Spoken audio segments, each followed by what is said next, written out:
All right, let's get this shit going. Gotta tweet this shit out to let people know that I'm currently streaming.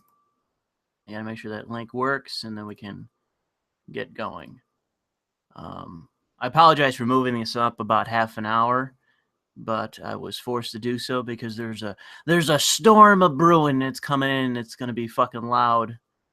So I figured, why not do this now rather than then and have a loud ass fucking storm screwing things up.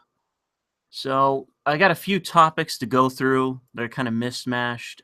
Thankfully, or I guess I should say regrettably, this is not going to be much of a lewd stream.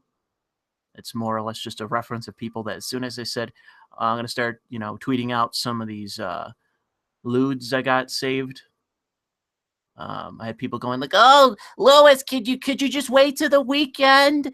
I don't want you to do it now because I work right now and I'm looking at my timeline and people might see me out. They'll be like, "Oh my God, Brian, why are you looking at these fucking lewd photos of Asian women?" I'm like, "Oh, it's not my fault. It's this fucking guy I follow. He's such a fucking pervert." And then immediately after, I had people going, "Oh, Louis, why you gotta do it on the weekend? Because I work on the weekend." It's like, okay, well then fuck off. There's never a good day for lewd photos. I'm gonna do them on Saturday, and that's when you're gonna get them. And that's it. There's no more negotiation unless people fucking pay me. They outpay.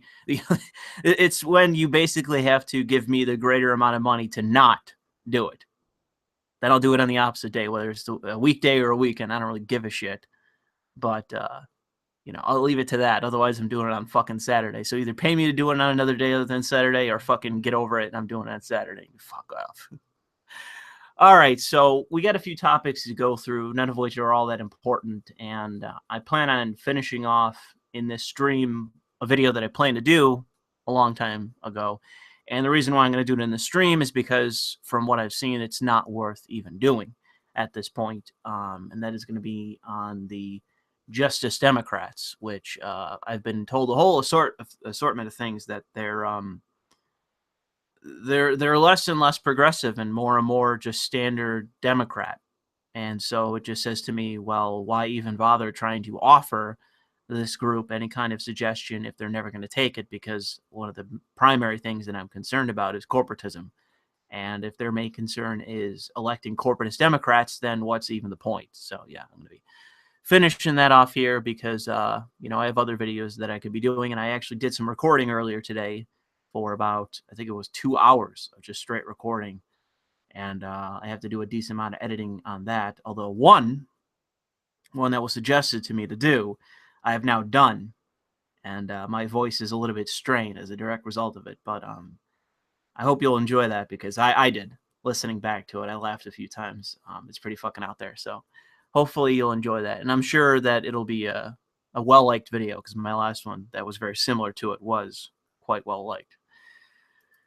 But let me double check that is, yeah, okay, that's good.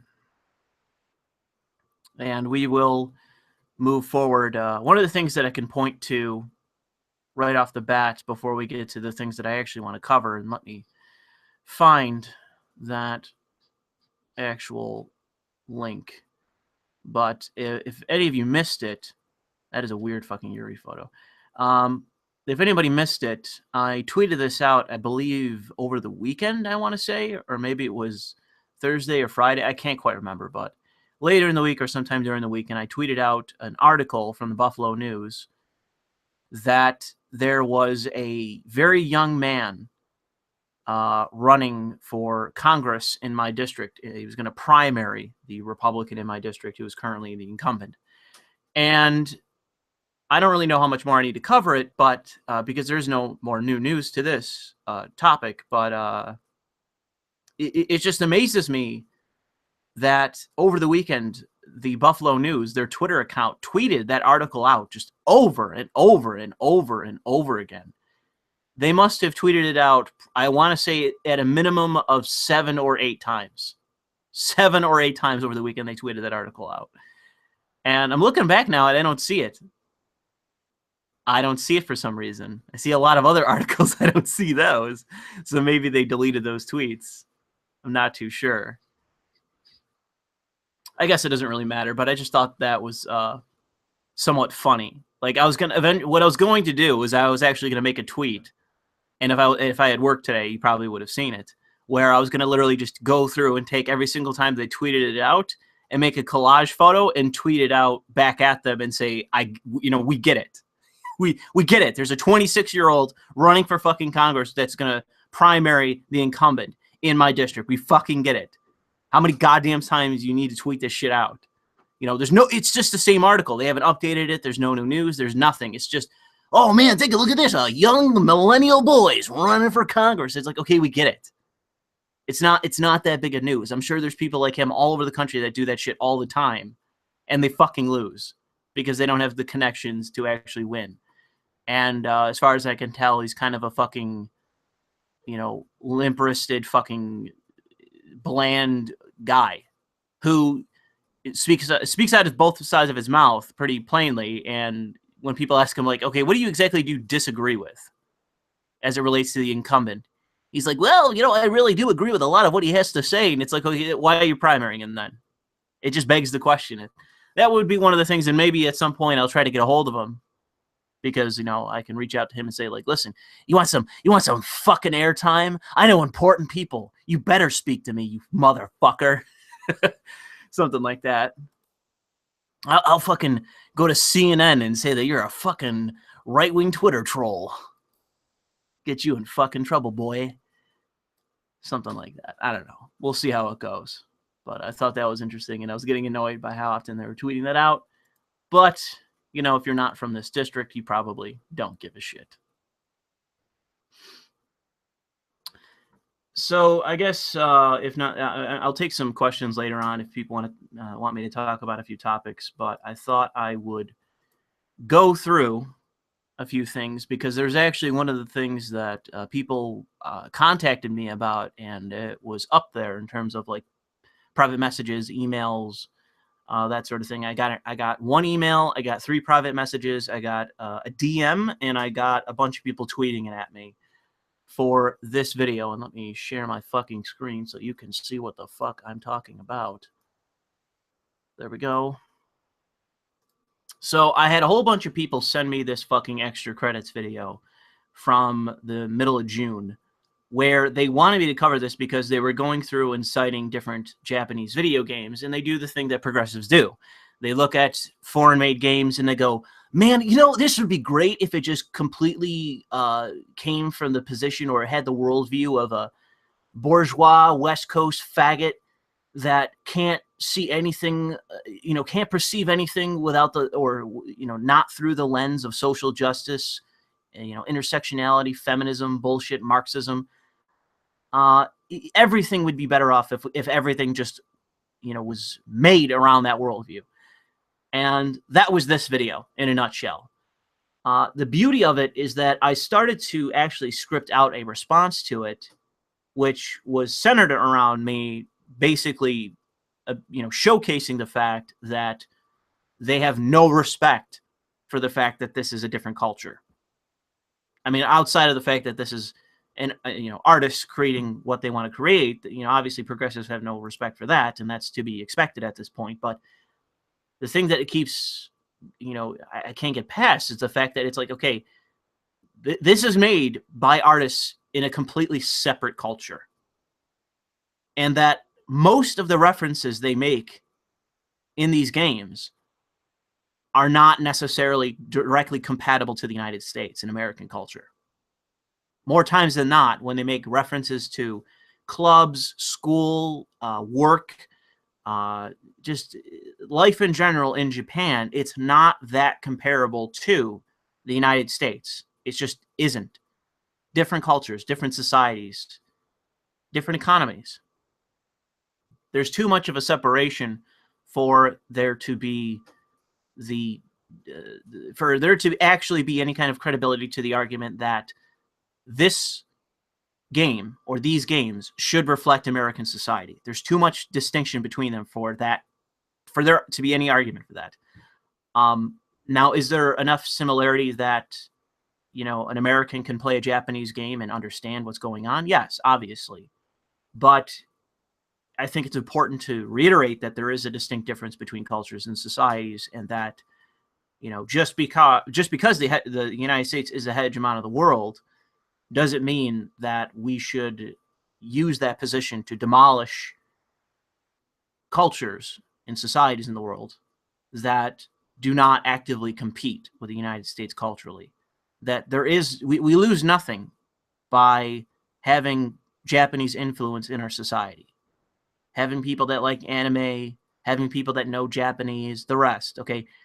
We don't lose anything with that because we're already not a bilingual society. So if somebody learns another language, there's nothing to it. It doesn't do anything. The thing where you'll see this in an upcoming video, and I make a mention of this, is all the current hijabi shit. If you look around, there's like magazine cover after magazine cover, entire fucking propaganda videos put out by multi-billion-dollar corporations all over the place. Not just one reference, all over the place. Eventually, that's going to be a video on its own, but you see the hijabi bullshit. You see a real push right now for that. That is undue influence that is competing in American society culturally. That is nothing but a detriment, because that is not just it's not just religious iconography, but it's also a competing political ideology. And one of the things that comes with the hijab in Islam is a fundamental rejection of the separation of church and state and freedom of speech. So whenever someone shows you hijabi bullshit and people react to it and say, that's fucking anti-Western, that's anti-free speech, it's anti-American, fuck it, get rid of it, I'm going to speak out against it and react strongly to it. If someone says, oh, you shouldn't do that, or you're coming off too strong, no. You know, I have seen people overreact and react stupidly to things like that, but I'm not going to disagree with them because they are right. They might be overreacting, but they aren't wrong. That is a foreign influence where there are two things that can happen, where American culture and values and principles stand as they are, or they fall to Islam. It's a binary. There's only one or the other option, and they are competing. So as it relates to all the hijabi bullshit, as just one aspect of Islamic influence in the United States and all over the West, I would say that is something that you should be actively skeptical towards, and in large part rejecting. You know, if you value the separation of church and state, if you value the standing traditions of the United States, if you value free speech and the other things that Islam wants to see removed so that Islam can continue to spread in the West, you should be hostile towards that iconography, towards that propaganda, because that's what it is. It is propaganda, meaning to undermine our societies. And I say that without equivocation. That is what it is. That is what it is meant to do. It's not just empty virtue signaling. It is iconography trying to undermine our societies. Whereas with Japanese influence, if you could even call it that, art in Western society, it isn't openly competing with our values. You can watch an anime and still be in favor of free speech. You could play a visual novel game and still be a nationalist. It's not competing. But with Islam, you can't be both a nationalist and a multiculturalist. You can't. It's not possible. So, a multiculturalist in regards to Islam specifically. So, yeah, I just thought I would lay that out for you. I'm sorry that was a tangent, but moving on, or sorry, getting back to this video. So, with this video by Extra Credits, it was a disaster. This was a terrible fucking video. And for me, this was nothing new as it relates to Extra Credits. The videos that I've seen from them have been uniquely fucking bad. And so one of the things that I'm going to point to before we move on and just conclude this segment of this commentary, or the stream, is the fact that they are making $15,000 a fucking month to produce these videos. As I've said in the past, salute, fucking enjoy your fucking prosperity. But for the love of God, can your videos be a little bit more on point, be a little bit more well-researched? Because, you know, I spend an inordinate amount of time researching before I do an actual fucking video. That's one of the reasons why I have an issue of putting out videos regularly, is I have to at least do some minimal amount of research most of the time before I can do a video. And when I do a video where I just hammer it out and record it or do it unscripted, I make mistakes. And that's one of the things that I try not to do because of that reason. So these people have all the time in the world to make these videos, and they're making $15,000 a month to make them. Appabend made a response video to the extra credits video. And in this video, he lays out in its entirety, the entire video, and showcases that every example they give, every example is incorrect. Every single one is incorrect. It is unbelievable. Not that they're fucking terrible, but literally they couldn't get one. They couldn't get one example right. It's like this video that they did, Perversion, Subversion, is an unspeakably bad video. And the reason why I, held back on doing an immediate response to this was also to the fact that I know people that follow me that follow these guys. There's someone that supports me on Patreon, supports them. I think it's more than one person, actually. And it's like, I don't want to completely badmouth them, even though I despise them. I think they're fucking awful. They're on the same level of Jam and Warren and Idea Guy Mike, if not even being worse. And this is just an example why. Appabend showcases it in its entirety, that they can't get one example right. They have like 12.5 examples, and every single one is wrong. Every single one is wrong. So, I don't even know why. I understand why people send me the video, but I don't even think the people that sent me that video even understand how fucking bad that video was by them. And it's one of the reasons why I don't cover them, because they're full of shit. They're as bad as Anita Sarkeesian. They just cherry pick some examples that they think they can get away with and run with, that are more cases than not completely fucking false. They just fabricate what's actually in the game, what this example is even of. And in this video, and I'll recommend and I'll link it below with Appabend here, he demolishes them in a way that I couldn't even do because I haven't played this content. He has. And one of the things that he, through reviewing their video, he you can guess just by watching it, it begs the question, did they even fucking play it? Is it at the Anita Sarkeesian level where they didn't even play it? And it may be that. And it's like, okay, for $15,000 a month, can you just play Persona 5?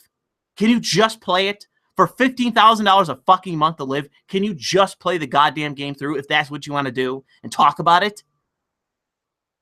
So yeah, this was an unbelievable fucking video that they made. And, I'm grateful for the people that sent it to me, because you hit the nail on the head with that fucking video. It was awful. But, extra credits is terrible. They are terrible.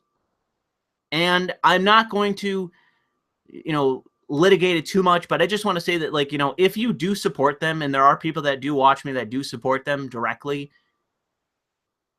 you have to look at their channel through a skeptical eye.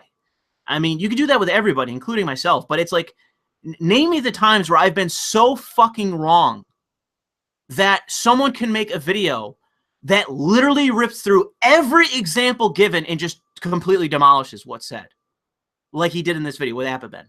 Do you think that this is just a one-off, that they fucked up this bad? I don't fucking think so. So, yeah, anyone that says out there that extra credits is awful, they're right. They're right that they're awful. And the fact that you give them money, you got to have something wrong in your brain, man. It's unbelievable to me. Why don't you give money to Anita Sarkeesian? Why don't you give money to her? It's that bad with these fucking people, because that's what they do with it. The whole video is just one big propaganda piece for why can't we manipulate Japanese artists. That's the whole fucking video. And they use bullshit to do it, to justify that position. Fuck them. So that's the end of this rant for them. Unbelievable. Okay, I'm just going to say that. If you have time, just I'll link it below. Go watch that video by Appaben. It's just unbelievable, the shit they get away with. And they've gotten away with it for years. They're fucking terrible.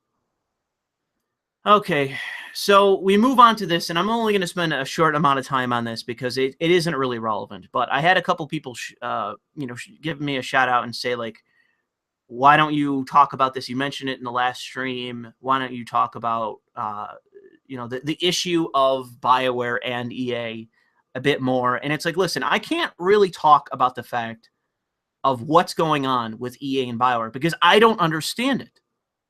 Because I've debated this with people. I've talked about this in previous streams. I've gone over this again and again, and I know that people want me to talk about this. It's some of my best received videos is when I talk about this shit.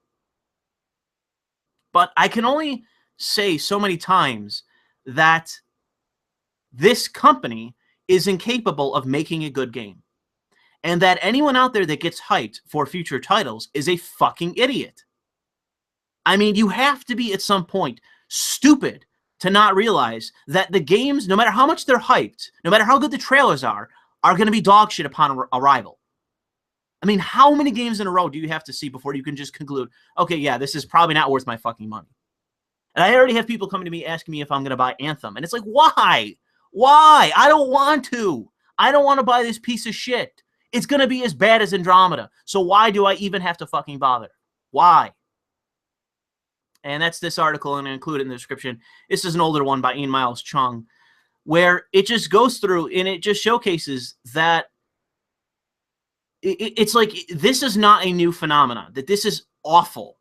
This is this company being awful, universally awful. And I think one of the references that Ian failed to nab was, if I remember correctly, at the end of Mass Effect 3, the guy that wrote Lost, one of the senior writers of Lost, which I made fun of the other day by playing that Yuri game, Lost, in many ways, for me, was very much like, I was part of that zeitgeist. I bought into Lost for season after season until I realized, okay, wow, this is just over. This game, or this show is shit. I'm done. The mystery is over with. I don't care anymore. This is poorly written and meandering garbage. And it was the mask dropping off the face of that show and the writers not being good. And in the case of BioWare, they don't have the talent. That's it. That's all there is to it. Okay? The mask has now been lowered. And the fact is that at this company, they don't have the fucking talent to make a decent game. And the follow-up article that I'm going to show you, and I wanted to do a video on, but I decided, fuck it, I'm not going to because it's not worth a single video, is the fact that get the fuck out of here advertisements. It's the fact, get the fuck out of here bullshit. It's the fact that once this game came out, and this to me was a big story, and this happened in the middle of June, the developers at BioWare who realized that this game was so poorly received and was a fucking bomb, just a absolute unequivocal bomb, a net negative on this company that I'm sure made more than, like, slightly more than was invested in it, excluding the advertisements.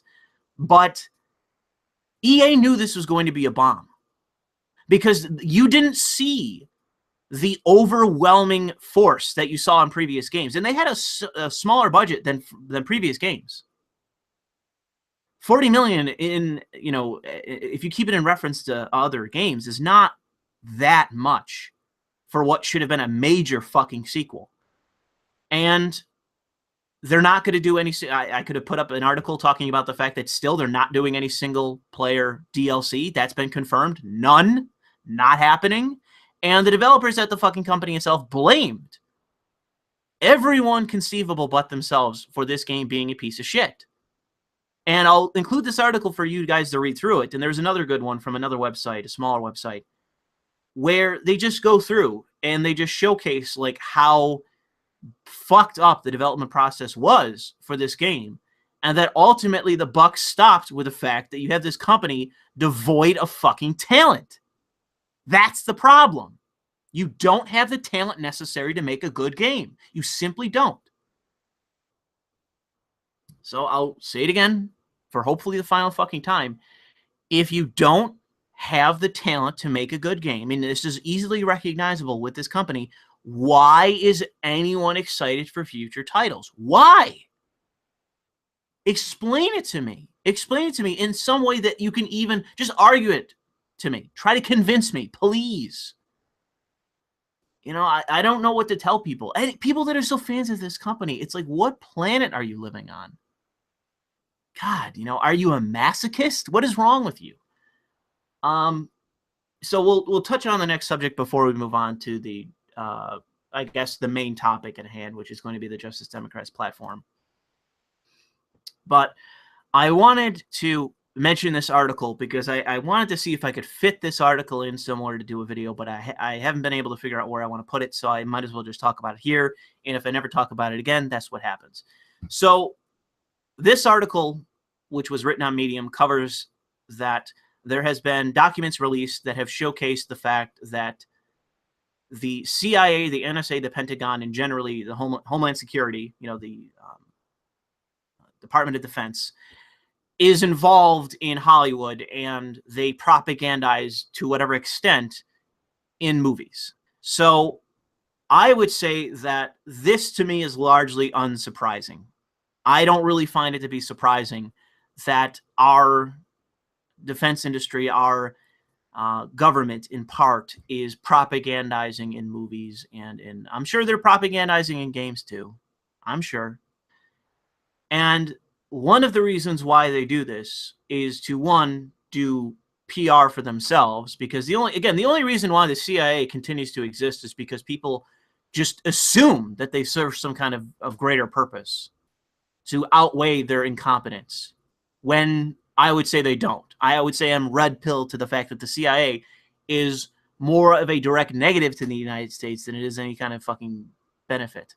So I would say get rid of them, start from scratch, because they're irredeemable.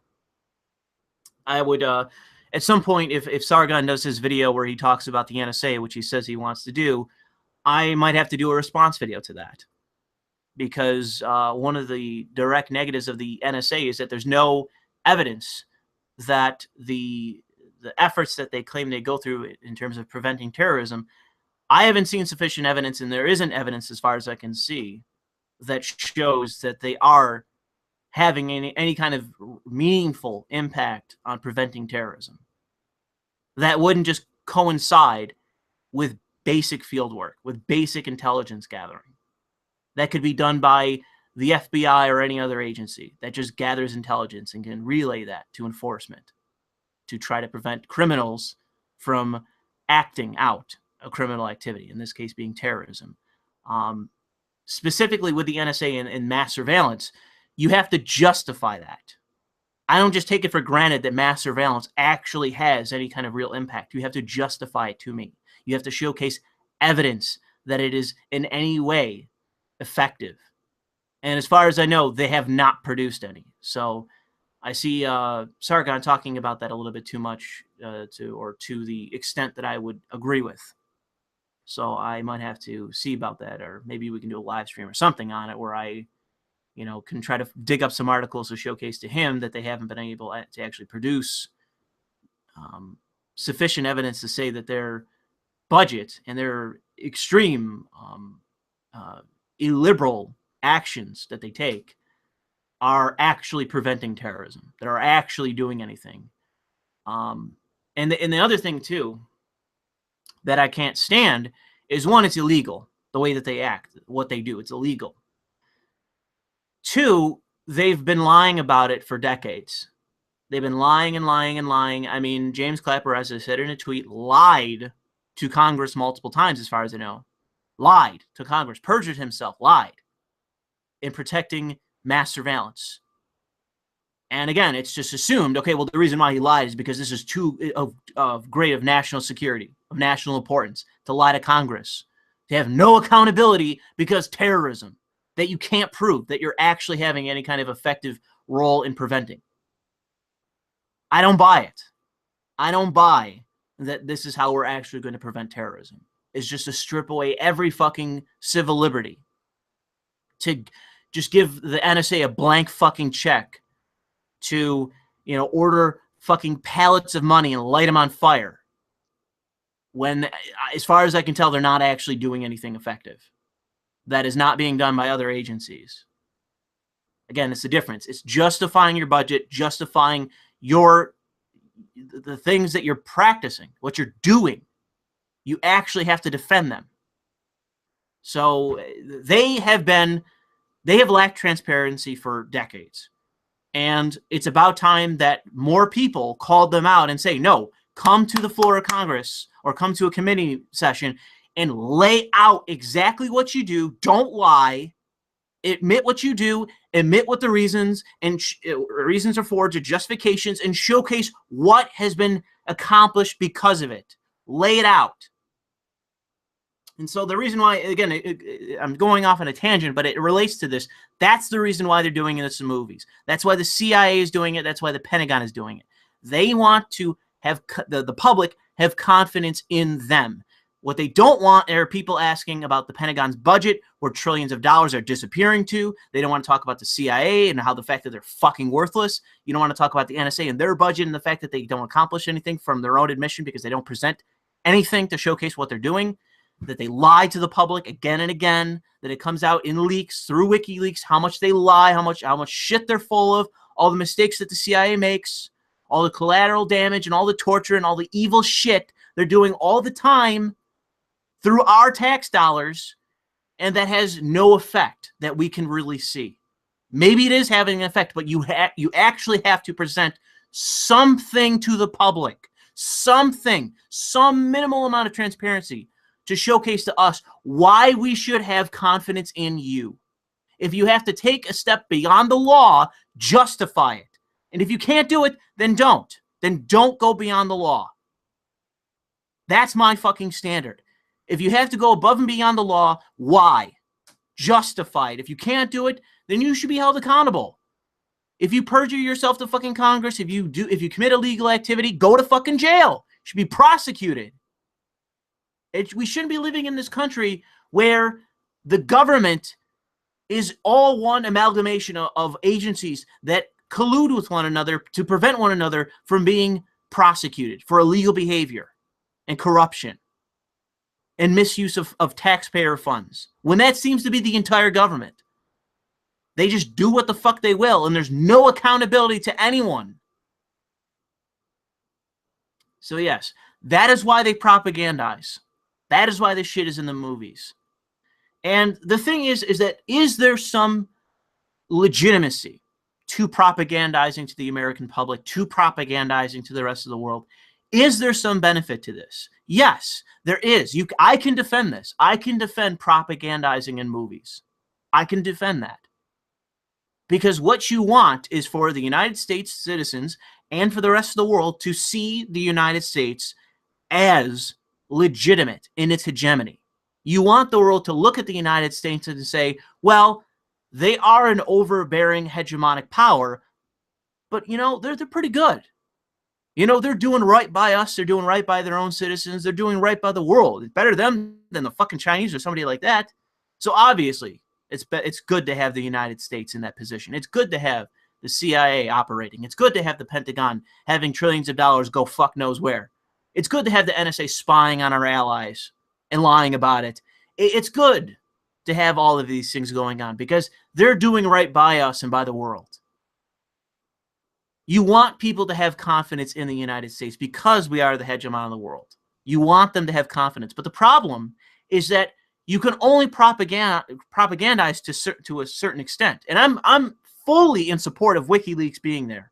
Because the fact is that they seem to be the only outlet for malfeasance in the United States government. The government doesn't regulate itself. It doesn't actually hold itself fucking accountable anymore. It just acts out and then covers up whatever malfeasance has gone on. The Pentagon has done it over and over and over again. That they've been pushed to say, okay, release your figures, release your numbers, tell us what the fuck's going on. And they refuse. They just refuse to give the numbers. They refuse to actually give transparency to even the Congress, who is on their side, is bought but the military-industrial complex is on their side. They refuse to even involve them. You had, who was it? Not Nancy Pelosi. It was somebody from out west. It was a Democrat. That I think was the chairwoman of the House Intelligence Committee, I believe it was. I'd have to look it up. But they basically wanted to know what the NSA was doing in a certain regard as it related to, I believe, the Senate torture report. I think that's what it was. I think it was the House chairwoman of the Intelligence Committee wanting to know what was going on with the Senate's torture report. And the Senate torture report is a study and a survey of everything that happened during the Iraq War with our torture regime. What we were doing, what we actually did, how many people died, all of it. It was all the material that had been gathered by all the intelligence agencies, and it had been compiled into one report that had been buried forever. And it's still buried. Obama buried it as well. They don't want the public knowing about this because it makes the government look awful. It makes the CIA look evil and incompetent, as always.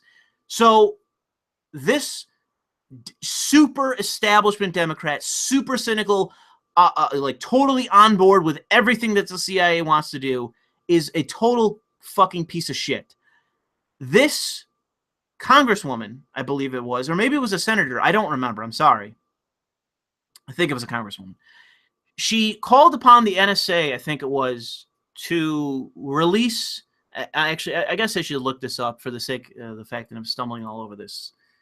Congresswoman spy. I remember that she gave like a super fucking negative response after they got caught, because what happened was they got caught on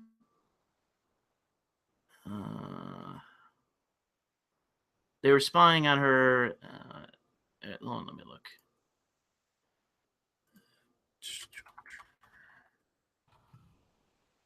Sorry for this, but I have to.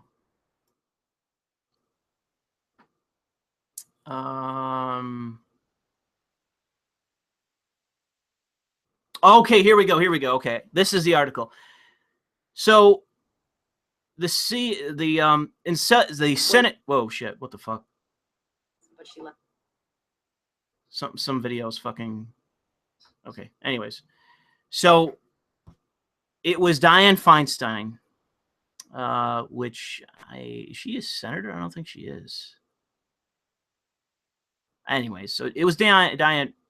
Okay, so she is a senator. She's the Senate Intelligence Committee chairwoman. So she's one of the people that actually helped compile the torture report. And the CIA, in turn, spied on her. They spied on her and they tried to cover it up. And they found out about it. They found out that they had actually been trying to spy on her. And she freaked the fuck out. She got really angry at them and tried to raise a stink about it, but ultimately it didn't go anywhere, if I remember correctly. It didn't go anywhere. Surprise, surprise. CIA can do whatever the fuck it wants. But this is just one of the things, that you have all these Democrats and Republicans all on the same side who are all in favor of the CIA, the NSA, and all the rest to do whatever the fuck they want. They don't want to question where the money's going with the Pentagon. They don't want to question any of what's going on. But one of the things that the things that was being pushed for was this Senate torture report. People wanted to know, and they have the right to know, what was going on with the torture regime. So they want to know what was going on. And the CIA was spying on senators, which they don't have the authority to do. As far as I even understand it, they don't have the authority to even do that. But they did it anyways. And what happened? Nothing. So I guess this is probably a good article. I will include that in the description of this video if you guys want to read it. Sorry I stumbled all around about this. It was worth talking about because in relation to this topic of propagandizing in movies, it has its role to play. It has its role to play. But unfortunately, what it's for is not to make the United States government look benevolent to the world and to its own citizens. It's also to try to have, to serve the purpose of trying to do PR for the indefensible, to try to make these agencies that all of which badly need reform, to just even be effective, let alone efficient in what they do. Just the bare minimum of efficacy. They need it. And so this is what they do. They propagandize in movies to try to keep the American people's confidence in what's going on, despite the fact that they're purely incompetent. So now we get to the Justice Democrats, who I won't really get into the whole thing, but if you're unfamiliar, I've done a video in the past where I talked about my criticisms of the Justice Democrats, which are TYT and Kyle Kulinski. They did this together, although this was primarily written by Kyle Kulinski. It's a PAC group, as far as I understand it, that is trying to primary Democrat establishment types in favor of progressives, although, as far as I can tell, how progressives, the people that are backing, actually are is pretty questionable. And I've seen a lot of people backing away from the Justice Democrats now because they aren't actually the type of politician that one would want. Like Tulsi Gabbard, who seems to be the lone progressive that actually has any kind of, gravitas still with her. Even Bernie Sanders has taken some serious fucking blows. They're not necessarily even backing Tulsi Gabbard. They're not going after Tulsi Gabbard in terms of, propping her up, putting her face on the front of their website. The rest, they're not doing that. They're not even dealing with her at all, as far as I can tell. And that kind of raises questions. Why wouldn't you use a true blue progressive who just got rid of taking super PAC money? That should be your end goal, but they don't do that. And so it begs the question, why? But I'll just leave that to you. I won't speculate.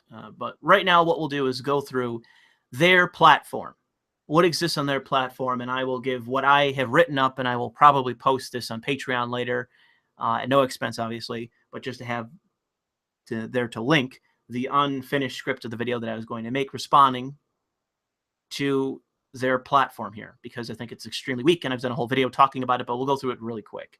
So we have passed a constitutional amendment to put an end to Washington corruption and bring about election reform, re-regulate Wall Street and hold white-collar criminals accountable, end billionaire and corporate tax dodging, fix the system to benefit the middle class and poor people.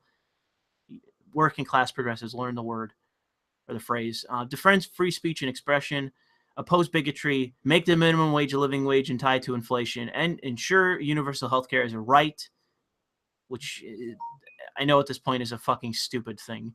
Ensure universal education as a right. Again, another stupid point. And end unnecessary wars and nation building. I actually make a salient point about that in an upcoming commentary, and I say Kyle Kulinski, so look forward to that. End the failed war on drugs. Create the New Deal. Create the renewable energy revolution. Block bad trade deals like the TPP and oppose outsourcing that will further damage the middle class. And constitutional overreaches, no longer sell arms to human rights violators, defend and protect women's rights, ensure paid vacation time, sick time, family leave, child care, protect Social Security and Medicare and Medicaid, implement comprehensive immigration reform, enact police reform, combat homelessness, enact common sense gun regulation, abolish the death penalty. Okay.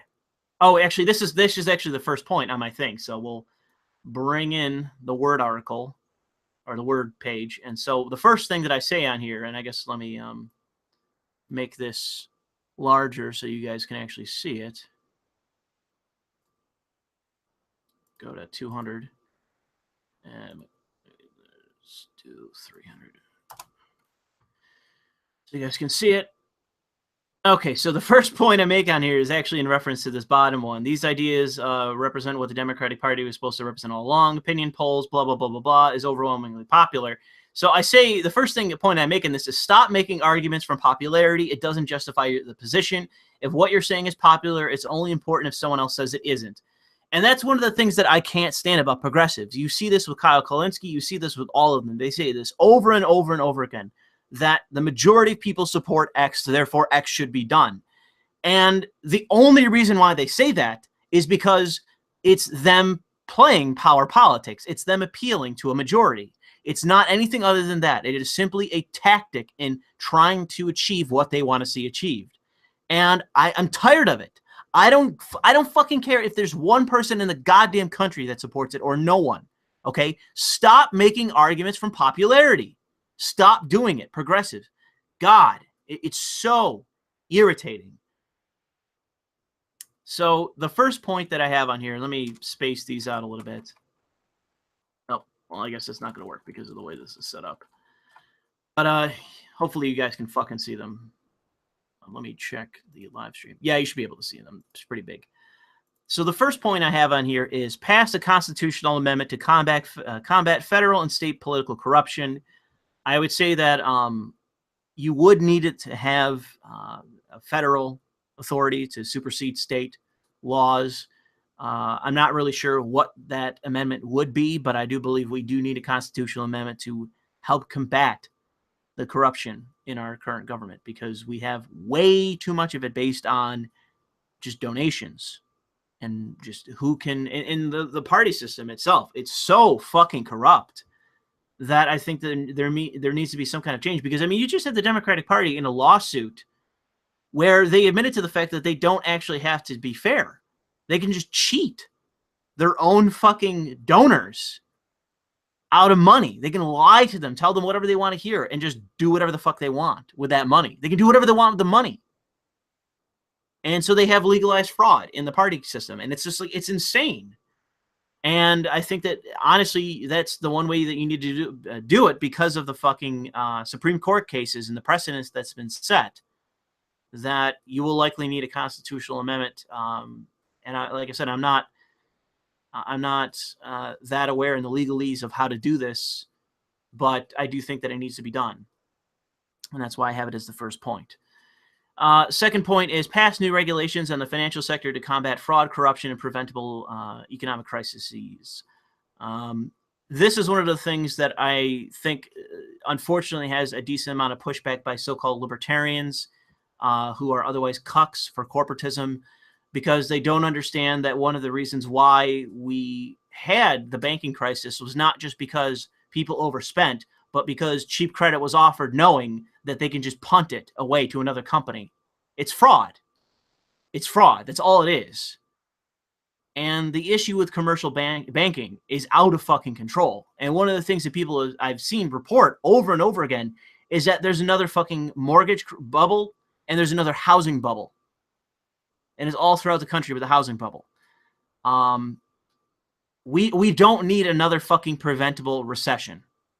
We don't need that, just because the financial sector is fucking the wild, wild west that can do whatever the fuck it wants. This needs to be reined in before we just have recession after recession after recession, if not worse. Because so much money is tied up in the financial sector and they're completely fucking out of control.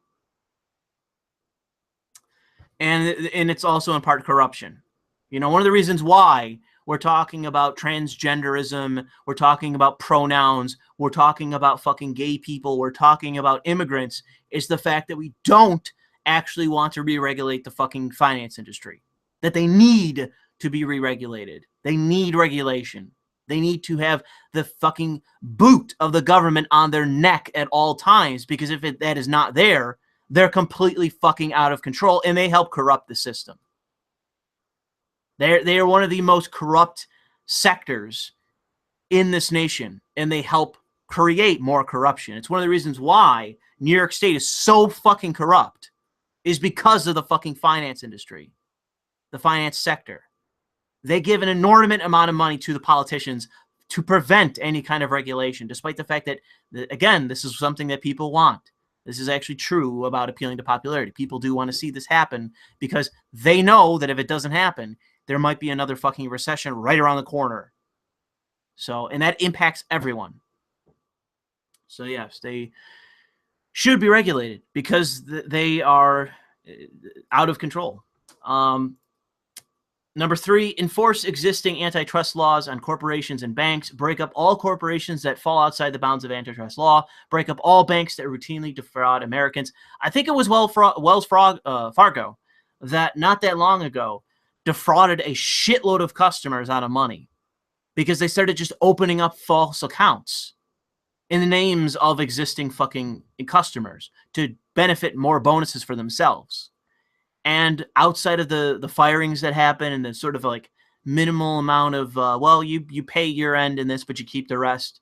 You pay your fines, but nothing really happens. That's what happened.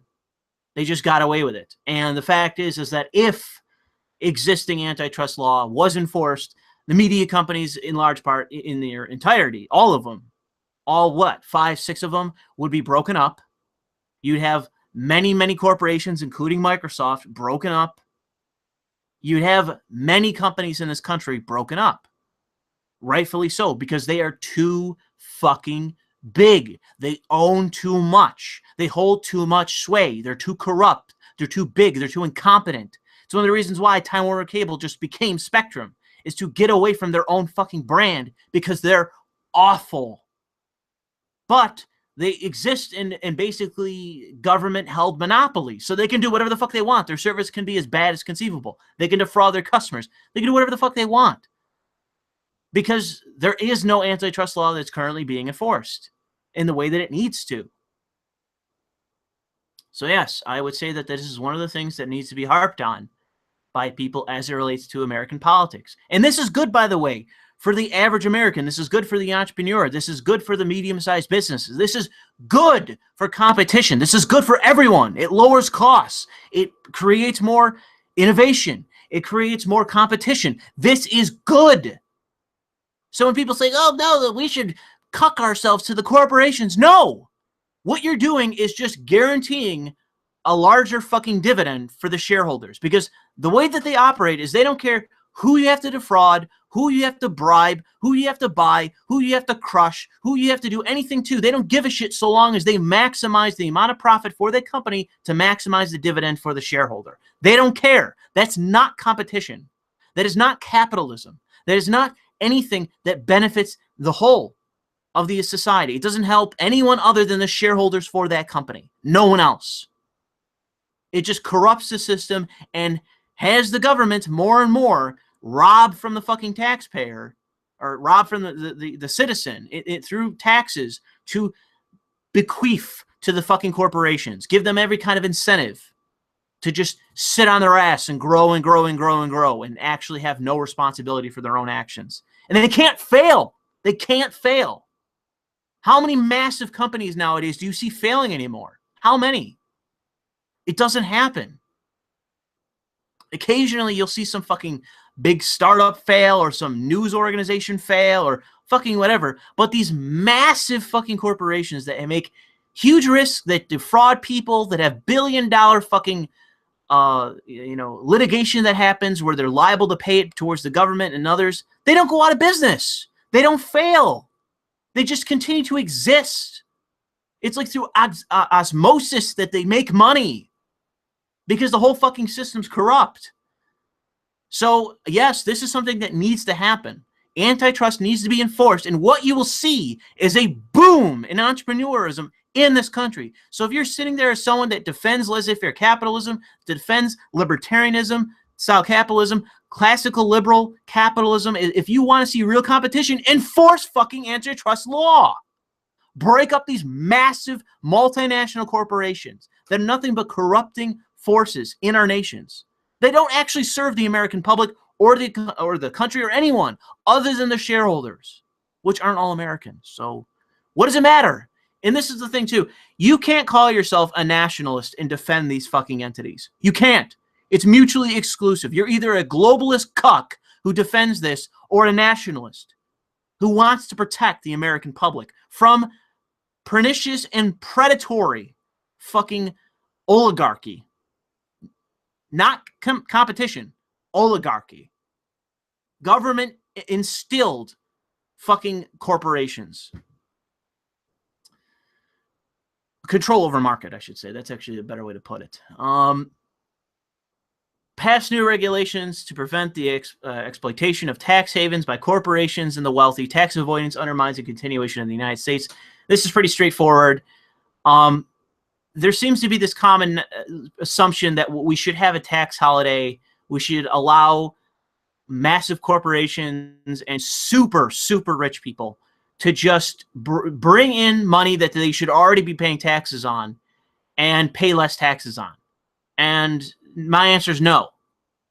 My answer is pass legislation that prevents American money and American profits from going overseas and just waiting for a corrupt politician to just create a tax holiday that's been made before and go. And again, the thing with it, this money is never fucking invested. That's the thing. Oh, we'll create the tax haven and then we'll invest it. No, they never do it. They just pocket it. That's what happens. It's not going to drive any innovation. It's not going to help anybody. It's not going to create a spur in the market or whatever else. It's just going to go into the pockets of people that are already massively fucking wealthy and the largest corporations in the world. Those are who benefit from tax havens. So my answer is be fucking aggressive towards them. Say, okay, no, well, instead of having a tax holiday for bringing in money to the United States, what we're going to do is raise that rate. And there's your window. Between now and then, we're going to raise it. And afterwards, pass legislation so that it prevents this. Pay it as you make it, and that's it. Stop allowing this to be put overseas and stored so that way they can wait until they can get some cocksucker in there to have them pay half the amount. Because it doesn't help anybody. It doesn't do anything. Number 5, raise taxes on multimillionaires and billionaires, eliminate loopholes in tax laws that exist for the convenience of millionaire tax avoidance. I think this is one of the things that actually Trump talked about in the campaign, was the fact that all of these tax loopholes exist and that he takes advantage of them, and so do many, many, many people that are all super, super rich. And my answer to this is that I do think that taxes can be raised on the rich. I obviously am aware of the fact that we don't want to have fucking flight of rich people from the country, but I'm not saying raise it to 90%. I'm just saying raise it and then use those funds to help maybe offset the fucking deficit. Maybe do that. So I do think that it should be raised, and it should be done so just because it's like literally every new administration results in tax cuts for the rich. Every single new administration has that happen. Name a single administration. Go back. Find me one that didn't have tax cuts for people that are already rich. Not working class people, just millionaires, multimillionaires, billionaires. Find me an administration that didn't lower the taxes on them. That was one of the first fucking things that they did, walking in the door. Number 6, America was founded on individualistic principles that were constitutionally codified and agreed upon by the founding fathers. Our fight is that of individual rights, especially those we disagree with, but not at the expense of the republic. We do not promote collectivism, collectivist principles, special rights for particular groups, and condemn flagrantly hypocritical principles that are based solely on superficial identifiers. So this is not so much a policy as it is a litmus test for who should be allowed into the group, our political faction, if you want to call it that. That this is a prerequisite to being allowed in, is to agree with individual rights, to agree with individualism. You don't necessarily have to walk around spouting Ayn Rand, but you actually have to recognize the significant difference, the mutually exclusive difference between group rights and individual rights, and understand that the founding fathers had the choice to make this a country of group rights or an egalitarian nation based on individual rights. They chose individual rights. They said it over and over and over again in what they wrote, and that is what they instilled in the Constitution. They had a choice. This is the choice that they made. We're not going back on it. We're not doing what the ACLU is doing and fighting for group rights for what is essentially Islamist or proxy Islamists, or useful idiots for the Islamists, which is in large part the Sikhs. We need to fight for individual rights and recognize individual rights as the only legitimate rights in our egalitarian society. We do not want equal outcome. We do not want group rights or special rights. Individual rights, egalitarianism, equality. That is it. No other ideas should be considered. No other ideas should be entertained. If you want to do it in a philosophy classroom, by all means, but not in our political system. And anyone that isn't willing to get on board with this should be run out of politics. or at least our faction. Number 7, the means of censorship of art has been outsourced from congressional committees to the private sector. We do not support rating boards, organizations, or activist groups sponsored and funded by multinational corporations that dictate entry of creative works into the free market. Artists should be free to create projects unmolested by the censorious and infrequently enforced vision of professional moralists. So this is more or less a refutation and rejection of the ESA and other such entities that exist out there that wish to dictate, and this is in regards to movies and television and games, that these rating boards, these organizations should be rejected because as far as I can tell, they serve no other purpose than to censor art. And I've argued this with people. I've called them out to their faces to legitimize these entities to me as a liberal, because all these people I talk about with this subject say, oh, I'm a liberal. Okay, fucking defend this to me. And they can't do it. So my answer is remove them, get rid of them. And so that's in this. People can laugh however they want to. I stand by the fact that I am an ardent advocate, an absolutist in favor of artistic expression, and I do not have any consideration for censors. And no one else should. Anyone that wants to call themselves a liberal should have no tolerance for censorship.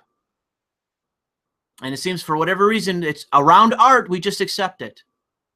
Number 8, create a public option for healthcare insurance. A public option would force private sector innovation, drastically lower healthcare costs, and provide insurance options for all Americans without the economic shocks that would accompany more drastic reform.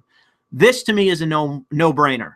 And something that I couldn't see anyone arguing against. I am all in favor of the United States retaining a private health insurance industry.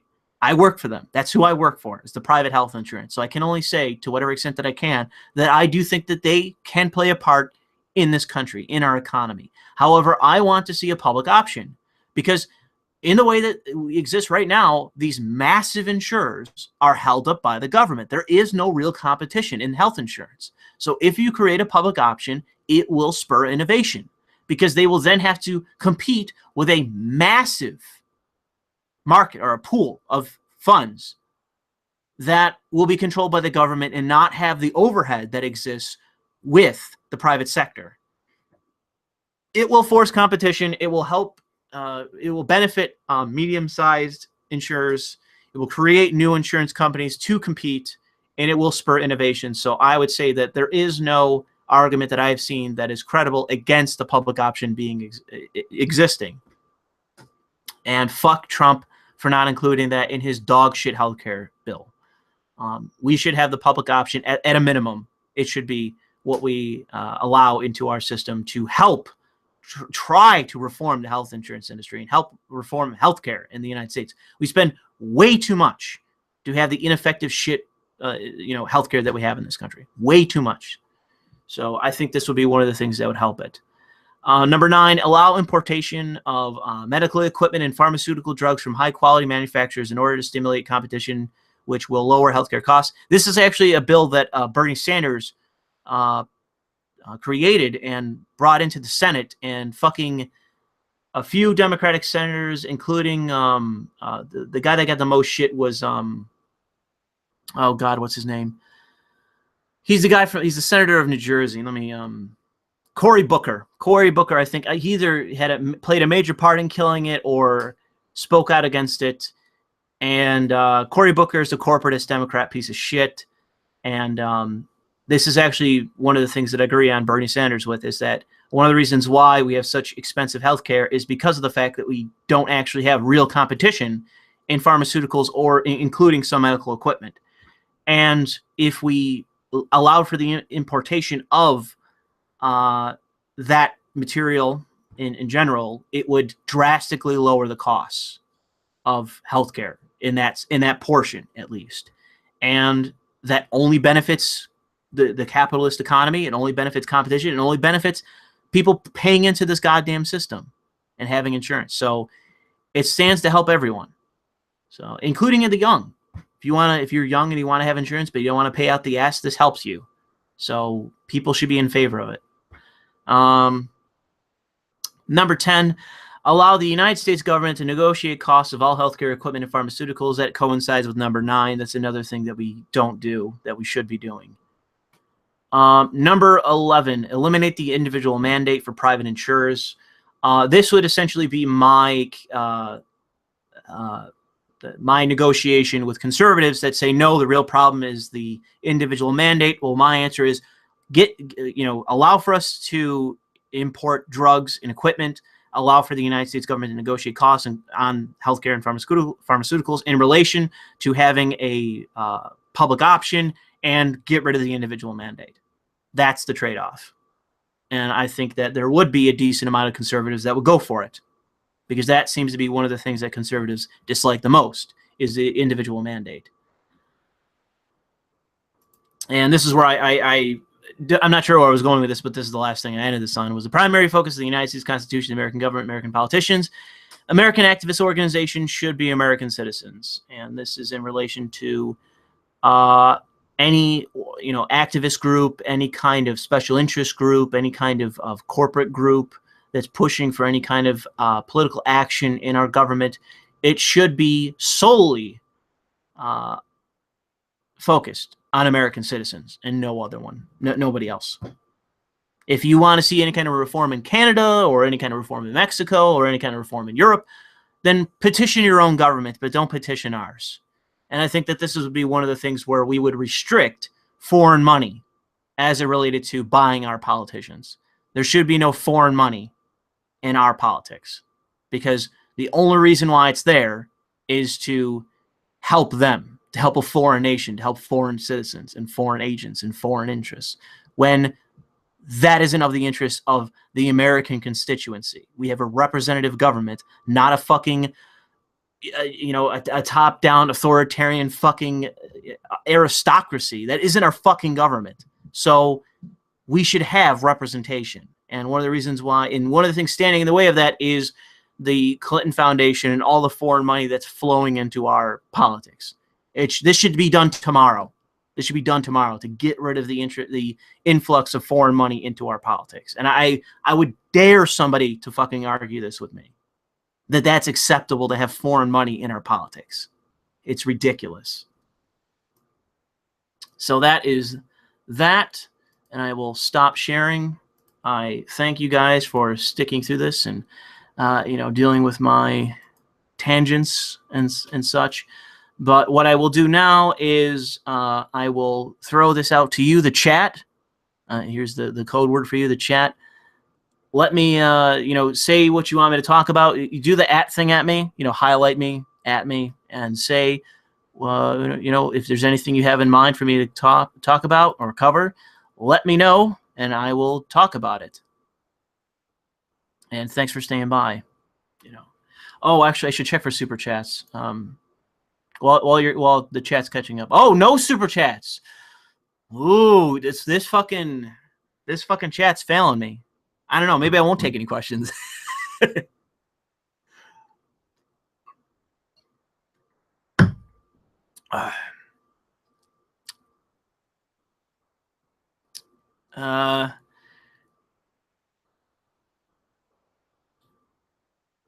Oh man, I haven't seen the new Superman or Super Spider-Man. Sorry, movie. I haven't seen it. Hold on. No, stop.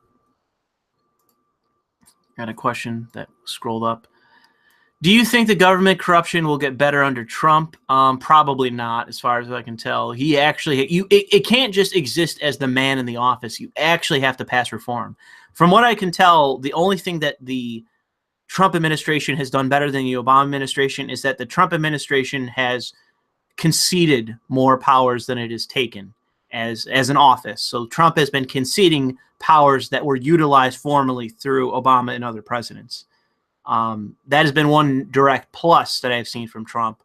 But in terms of corruption, I haven't seen any, anything proposed by him. And I'm not saying it doesn't exist, but I haven't seen anything that is actually going to correct any of the existing issues with corruption.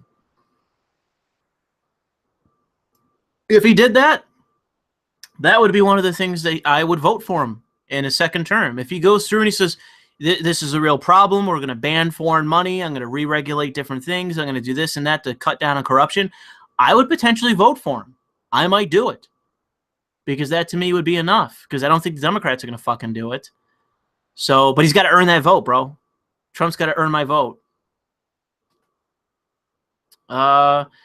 Sam Cedar is a fucking, and this is by Humongous for Senate. Thanks for the question, Humongous. Sam Cedar is a joke. He's gone off the rails. He has become just an apologist for the Democratic Party. He's been attacking Jimmy Dore, and it's because Jimmy Dore doesn't give a fuck, and he'll just state his opinion as it is. And as it continues to be, despite everyone saying that Jimmy Dore is a piece of shit, Jimmy Dore is the best progressive. He's the best progressive out there. If you want to find, I might feature a video of his in an upcoming video of mine. I haven't decided whether or not to do it, but I might feature some content by him just because he hit the nail on the head. And every once in a while, he'll do it. So if you wanted a suggestion for a progressive to watch, it would be Jimmy Dore.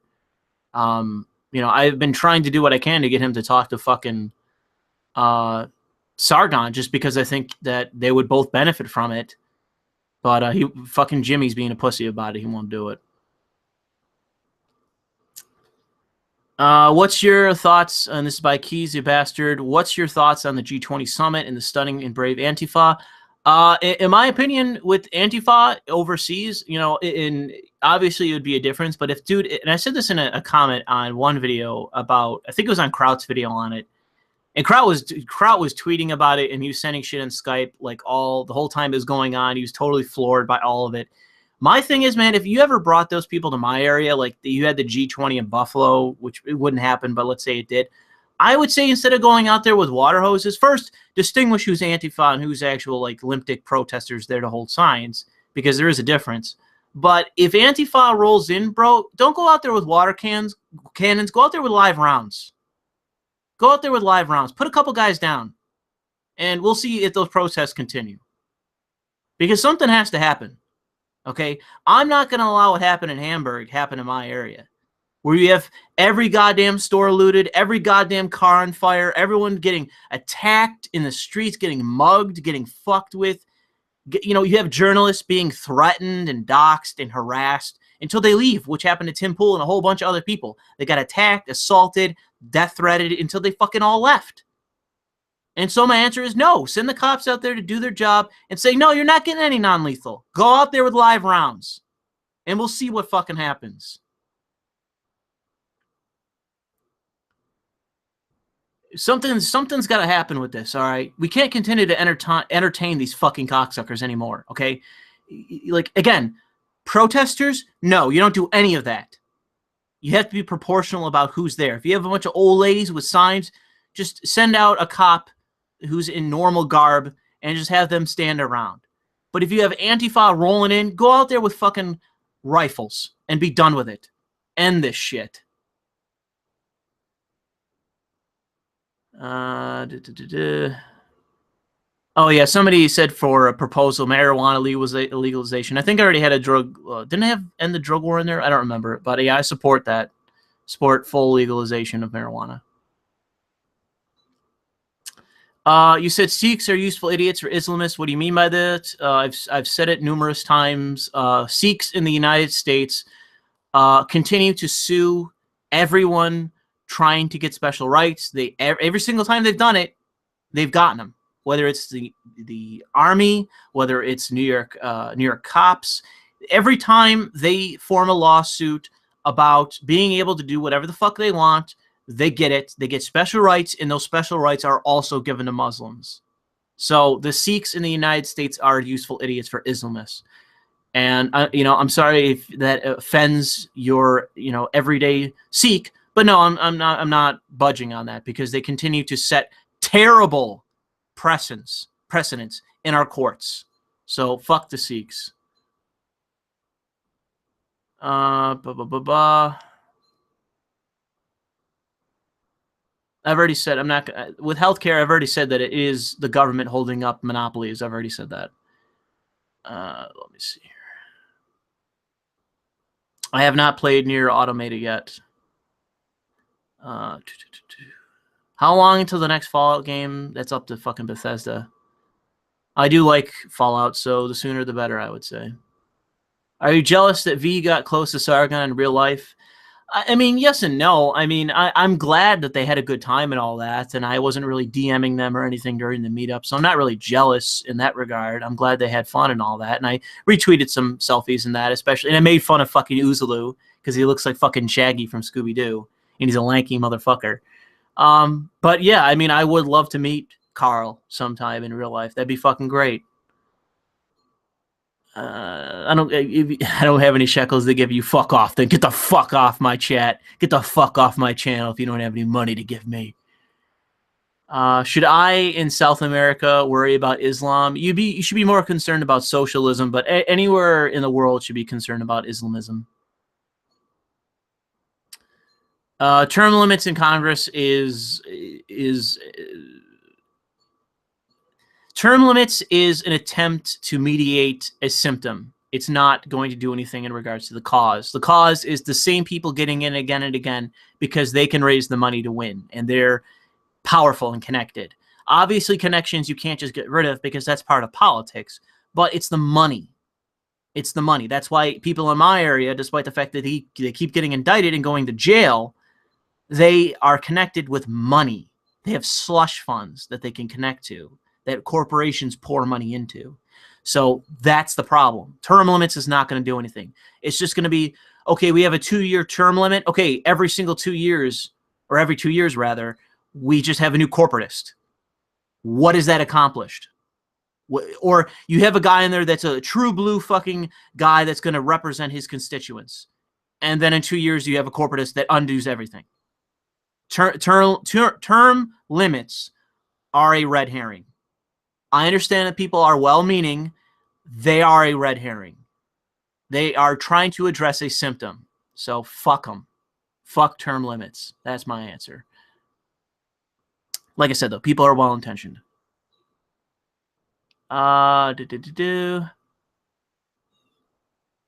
Name one thing Obama did that was good for America. Lewis? I'm sure I would have to look through. There's several things that he's done that were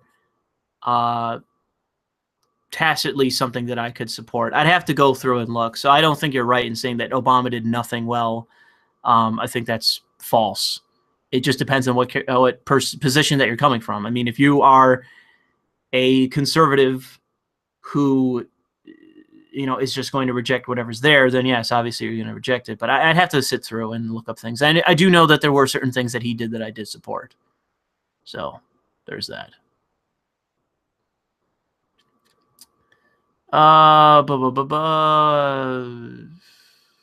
Mass Effect 3 2.0 Andromeda yet?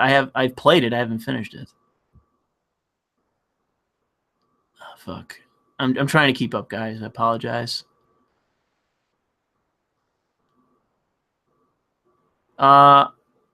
Eric Moe asks, are TYT and secular talk still a majority party of the Justice Democrats? Oh, and checks in the mail. I'm not sure what you mean by that. They're the people that are still running it. It's more TYT. Like Kyle Kulinski wrote it, but he's not managing it. It's fucking jank. Also, you're jealous of Oozaloo's Nordic genes. I'm really not. Whatever. Oh fuck. Actually, I have people are saying about New York politics. I actually have a video coming up where I talk about California politics. Oh boy, does that fucking prove my point about the fact that even though New York is out of control, it is way worse in fucking California. Demonstrably way fucking worse. It's amazing. I hope I get around to doing that video because I guarantee some of you guys are going to be fucking shocked. You're going to be like, wow, that's terrible. So I won't spoil it, but it's great. Who are the Democrats going to run for president? Who do the Democrats even have? By anonymous? Well, that's the question, right? Who do they even have? I've seen people say that Kuckenberg is actually Facebook is actually genuinely in the process of being groomed. That the Democrats are looking to making him a candidate. And as I've seen with the Kerry run way back in, I think, 2004, when it related to Bush, if it was Kuckenberg versus Trump, it would be a Trump victory by even wider margins. Kuckenberg would get blown the fuck out. It doesn't matter how much money he has behind him. He'd get fucking blown out because Trump is just going to run circles around him. He's just going to mock him because Kuckenberg is just, as the name implies, just goofy and socially awkward, and he has to like force himself to like maintain a poise, and he's just not comfortable despite what setting he's in. He's just a really goofy, awkward guy. And I'm not saying that I'm any kind of special entity in that regard, but I know how to naturally be authentic. I don't have a problem as it relates to speaking my mind and being authentic. When people listen to what I say, they don't say to themselves, does he actually believe that? Is he actually being genuine in that sense? Am I dealing with a real person or an empty suit? There's no question to that. And with Trump, that's one of the things that he benefits from, is that even when he lies, he comes off as authentic enough and confident enough that people it's not a matter of they don't understand that it's a lie. It won't bother them as much. Even if it's a bald-faced, confident lie, it won't bother them as much because it is coming from someone that they see more as a character and as a charismatic entity, that it is somebody that they should take seriously, that is speaking to them seriously, and that they need to look at as some kind of ultimate authority. I would say that there are people that do see Trump as the authority, but I would say that based on my own experience, people just like Trump. They don't necessarily see him as a god on high, as you would see with the God Emperor bullshit. I mean, the everyday Trump voter that I've interacted with, of which I've had opportunity to do so, and I'm interested in talking to Trump voters because I want to hear their opinion on things. And obviously, to some extent, I disagree with them, but seemingly every day, less and less, considering all of our fucking issues. Although, honestly, with healthcare and other things, I don't agree. Let's see here. I didn't see that movie. Jeb Bush. I'm not even going to bother with that, Jeb Bush. Timothy Riggs, who I believe is a conservative, says that California politics are a fucking cesspool. Believe me, bro, I know. It's really fucking bad from what I've seen in California. It's really fucking bad. Because they're nakedly fucking corrupt in California. It's really fucking ridiculous, and there's no consequences.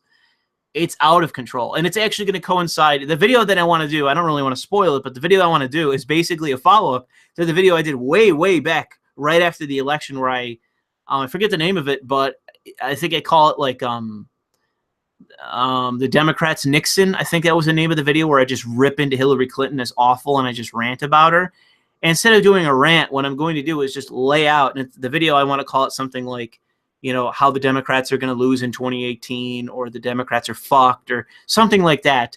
And it's just going to be me going from top to bottom, just how fucked up the Democratic Party is and how incapable they actually are to, getting their shit together, for lack of a better way to put it, to such a degree that they can actually win future elections. So people were saying for the longest time that due to the demographic shifts in the United States, that the Republicans were going to lose forever onward. And I was one of the people that believed in that. I wrote, I think, 2 papers back in college talking about them. Yeah, I did. I published 2. And that was one of the things I talked about, was the demographic issues in the United States, in several key states, are shifting, and that it is anathema at this point that the Democrats are losing to the degree that they are. But the problem is so multi-faceted. There's so many fucking things going on at once that are failing, that it's incredible to see the Republicans just pulling through in election after election after election. That, and through that, opinion, that I don't think that the Democrats can come together in the way that they need to and make what is currently dysfunctional functional to the degree that is necessary to win in 2018 and in 2020. And as I've said this before, and it's one of the things that I'll likely say if I do that video, is to Republicans, realize that right after Trump won, the alt-light and the alt-right completely split. And understand that you will see continuing fracturing among the right if Republicans win and win and win and win and win and win and win. You will become less functional as time goes on. That's what happens in any kind of single-party system, is that when one party is in charge, you see more and more fracturing. I mean, you have people saying for 8 goddamn years or as much to say repeal and replace Obamacare, repeal, repeal, repeal. Okay, you have your fucking opportunity. Where is it? What's going on with healthcare? Oh, well, we got some dog shit bill. Okay, well, you have an entire Republican Congress and a Republican in office in the White House. Do it. Oh, well, we can't. Well, then there you go. There's your Republican fucking control of everything. You know? That's the real difference, is that you can't just bellyache. Once you get power, all the onus is now on you to do something. And the Republicans are sitting there with nothing but their dick in their hand. And they're not getting much done, even in regards to the shit that I don't agree with. All the shit I don't agree with, they're not even doing that. They're not doing much of anything, from what I can tell. So what are they waiting on? You know, if you're a conservative listening to this, that's my question to you. What are the Republicans fucking waiting on? What's stopping them to do the shit they campaigned on? What are they waiting for? And you could obviously throw that right back at the Democrats, and I say it's because they're corrupt. Boom. That easy. Why didn't the Democrats, when they controlled Congress and the White House, why didn't they do X, Y, and Z? Corruption. That simple. My answer is to decorrupt the system as much as possible. Let's see here. Catching up with the chat, so excuse the delay. I don't give a fuck about that. Let's see here. Stupid fucking comments. That reminds me, what's your thoughts on shill and armored Sasquatch associating with the opposition at VidCon? Old news. Do you think Trump will get a second term, let alone a 4-year term? He'll definitely get 4 years. Trump is definitely going to have 4 years. All this bullshit by the Democrats is empty shit. I'm confident on that. Unless Trump fucks up and does something crazy, he's fine for the next 4 years. But for a second term, unless things radically change, and that's going to be the crux of the video, should I do it, is that unless things radically change with the Democrats, then yes, he is almost all but guaranteed a second term because of how incompetent they are right now. And that, again, that isn't because Trump is some 4-dimensional chess-playing master of politics. It's simply because the Democrats are that fucking bad.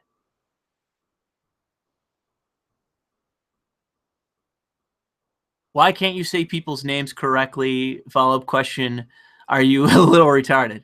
I don't really know why I can't say people's names correctly. I can read words that are actually pretty large, but I have trouble with names. Have you seen Little Witch Academia?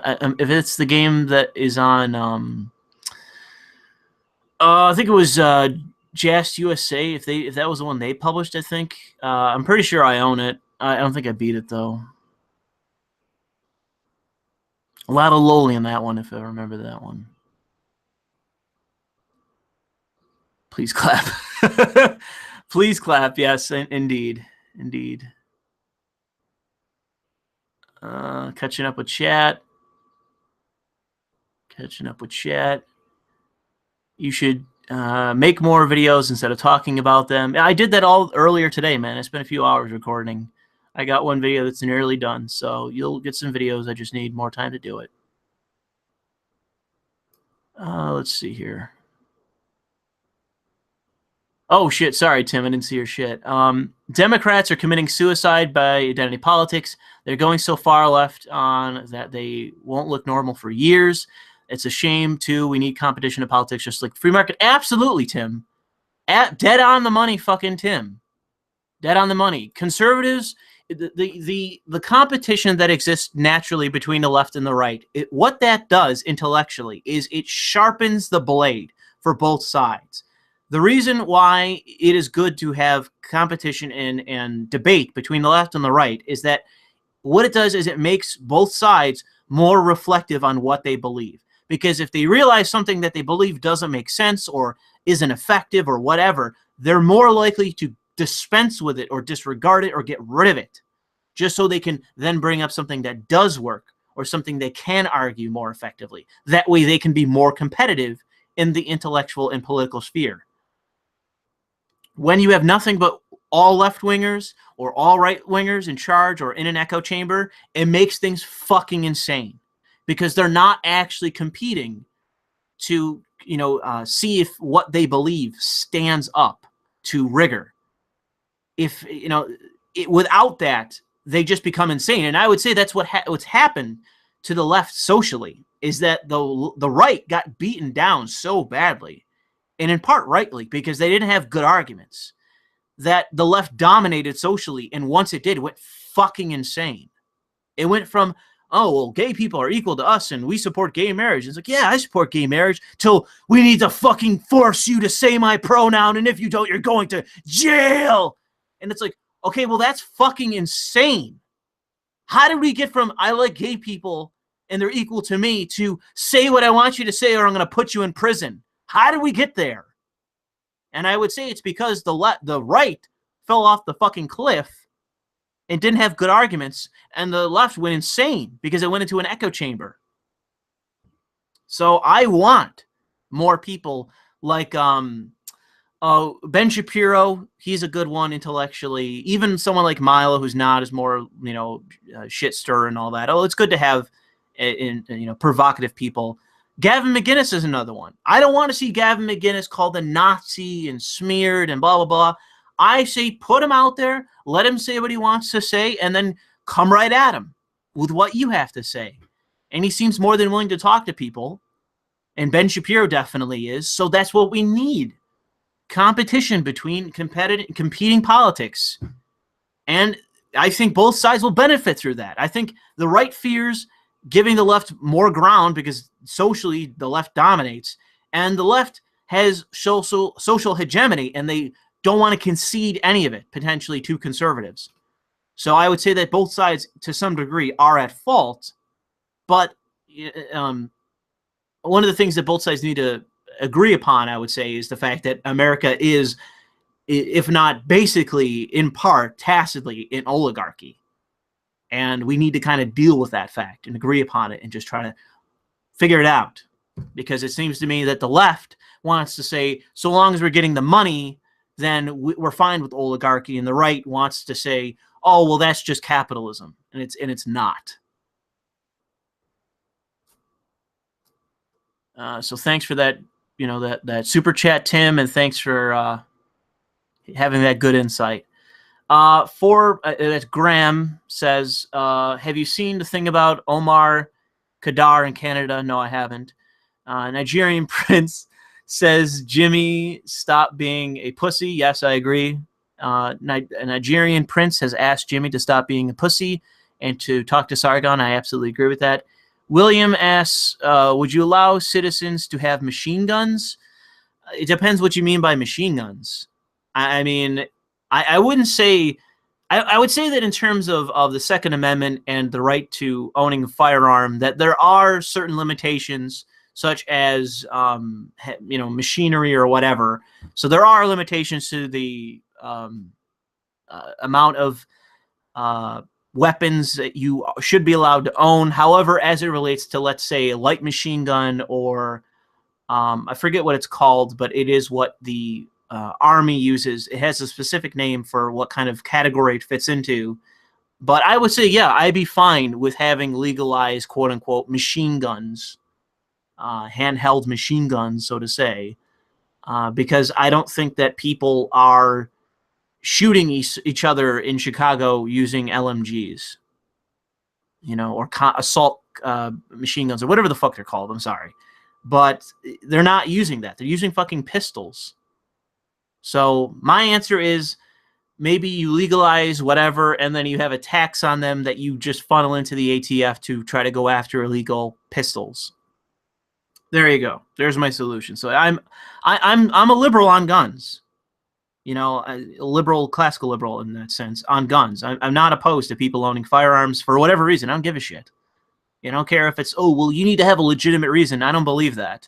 If you want to own a gun because you think it looks cool, you want to go to a range and shoot it, well, the only difference is going to be, I think, that if you, and this happened to me, I've talked about this in the past, but if you show up at a range and you act ridiculous with a firearm and you potentially put people's lives at stake, I think you should potentially have that you should, one, be banned off that fucking range, and two, you should have the potential to be brought in front of a judge and lose access.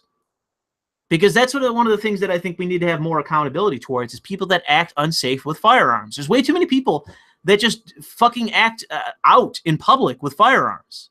They act out in public with firearms and they put people's lives at risk. And so I think we need to have some kind of conversation about that and maybe some kind of regulation of it. But I would say if you are a law-abiding person that takes firearm ownership seriously, which many firearm owners do, and you go to a range or you go hunting or you have your own range or what the fuck ever, and you follow the law and you just shoot it for fun and do whatever, and you don't put people's lives at risk, do what you want and own what you want. That's my opinion on firearm ownership. But I think we need to have a conversation about mental illness, one, two, just unsafe behavior, unsafe actions with firearms that put people at stake. It's a responsibility. It's like owning a car. You can't just be driving around the highway backwards, doing whatever the fuck you want, doing donuts on the freeway. Why is it that people are allowed to just act out in public with firearms, but they can't do the same thing with a car? First, if they did something ridiculous with a car, they lose their license in a heartbeat. But with firearms, I would say that is one of the things we need to have a conversation about.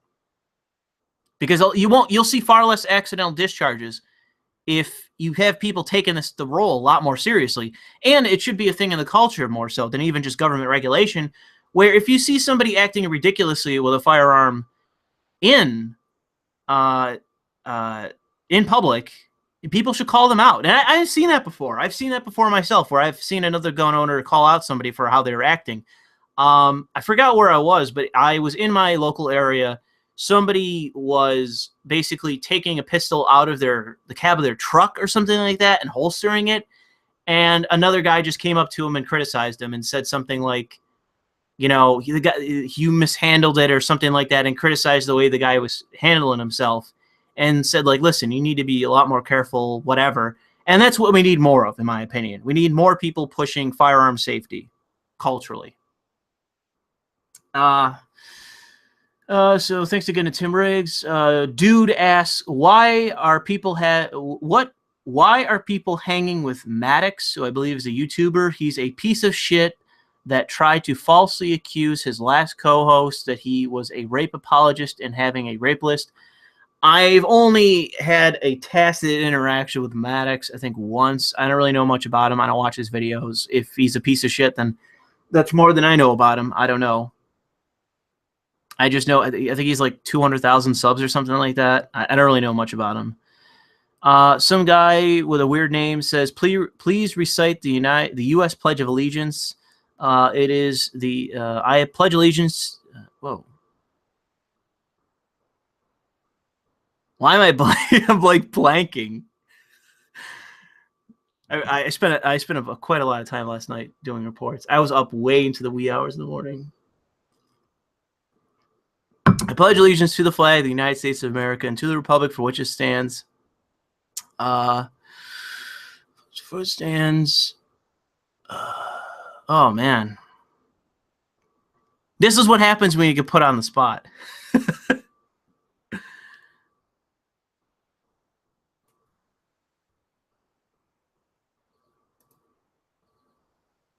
Okay.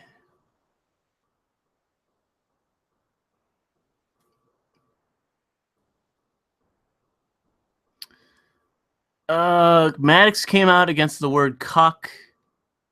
It went as well as you think it did. What? I don't really get what you mean. I just okay. People are just hating on Maddox now. I don't know who the guy is. If people hate him, that's fine. I don't like. There's plenty of people I don't like.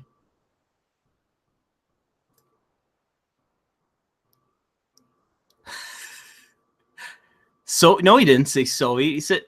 He didn't say Soviet. He said, please recite the U.S. Pledge of Allegiance. That's what he said. He didn't say fucking anything else.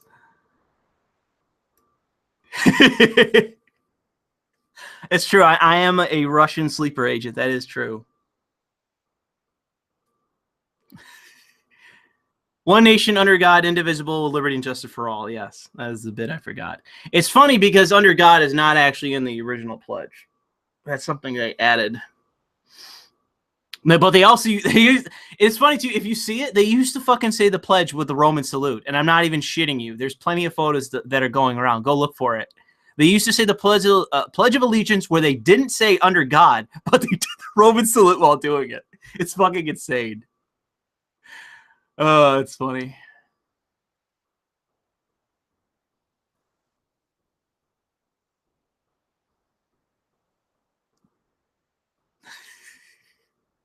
Yeah, that's true. Yep, people are saying 1954. Yep, they added it in the 50s. Hold on. Let me I'll do the pledge. I'll do the pledge while doing the Roman salute. Hold on a minute.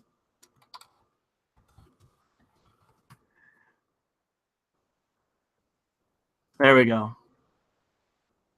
Let me check. Yeah, 1954. Apparently, they did it on a particular day. Oh, actually, they made a few. The first version. Let's do the first. I'm going to do the first version from 1892 while doing the Roman salute. I pledge allegiance to my flag and the republic for which it stands, one nation, indivisible, excuse me, with liberty and justice for all. That's the original pledge from 1892, and I did it while doing the Roman salute. No salute cam. It's for the fatherland of the United States. Let's see. The second is, and this is from 1892 all the way until 1923. I pledge allegiance to my flag and to the republic for which it stands, one nation, indivisible, with liberty and justice for all. That's a pretty good one. We should probably just go back to the original. This is 1923 to 1954. I pledge allegiance to the flag of the United States of America and to the republic for which it stands, one nation, indivisible, with liberty and justice for all. And this is the one that was created in 1954. I pledge allegiance to the flag of the United States of America and to the republic for which it stands, one nation under God, indivisible, with liberty and justice for all.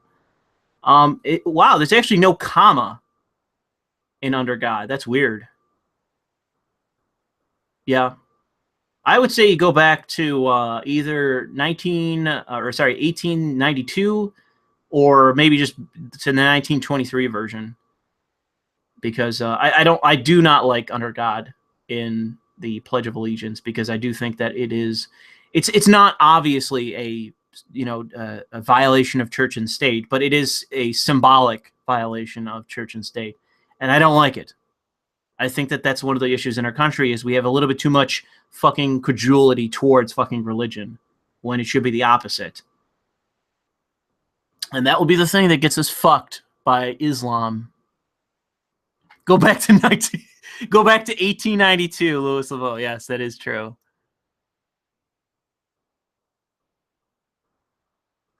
See, I'm inserting individual into indivisible. That's I pledge allegiance to my flag and to the republic for which it stands, one nation, individualism, with liberty and justice for all. That's the way the pledge should be. That's correct.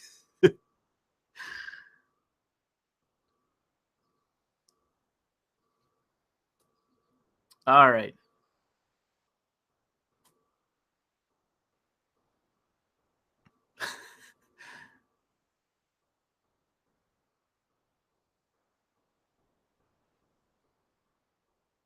Fuck term limits. Guy who can't remember the Pledge of Allegiance.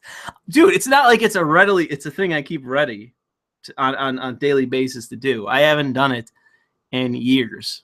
So It's not something, I mean, it's immediate to just recognize. Recite the 14 words while Erica plays in the background. No, that's all right. I'll paraphrase it on Twitter to support the mixing of white and Asian.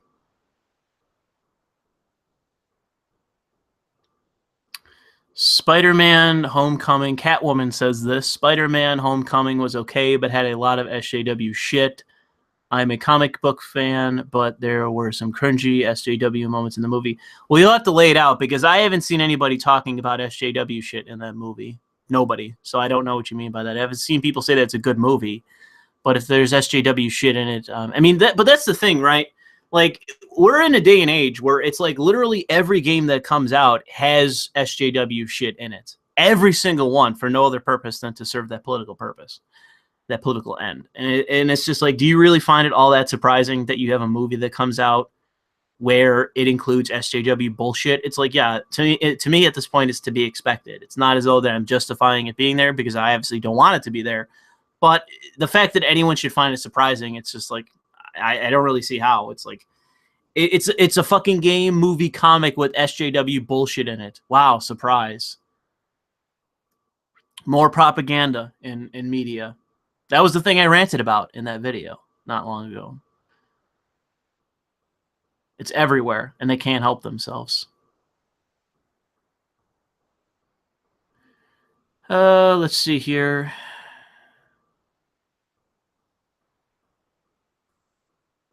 Do you think that America should deport 11 million people? I think that the United States should threaten deportation for as many people that are here illegally and say that you need to now take it seriously to get your fucking credentials to be here legally. I saw some video of some guy that had been in the United States for like 40 years, and then he got deported. And he's like, oh, this isn't fair. I've been here for 40 years. And it's like, yeah, what have you been doing here for 40 years? You've been here for 40 years, and you never ever at any point try to get citizenship? And now you're getting deported. This is unfair. What have you been doing for 40 years, bro? What have you been doing? Spend 1 year of your time trying to get citizenship here. You have connections, so you can probably have a better chance of people that aren't from here. So do something.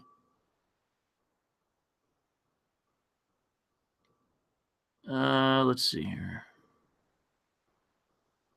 The only people that don't need citizenship are the Korean refugees that we need to bring into our country. Those are the only ones that don't need citizenship. They should become citizens. So yes, we need to let in the East Asian fucking immigrant or the refugees. Sorry, not immigrants, refugees. That's what they are.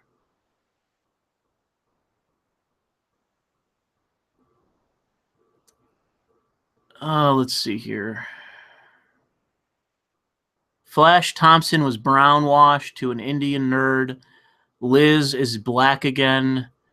MJ is an SJW libtard black girl, and her name is Michelle now. That's weird. I guess, yeah. I mean, that's one of the ways, the easy ways they can get away with shit is just take white characters and make them something other than white. I've seen a few times where that's actually the characters they've created are maybe even by chance better than the ones before it, but most of the time they're not. So yeah, that's one of the ways they do it. Let's see here.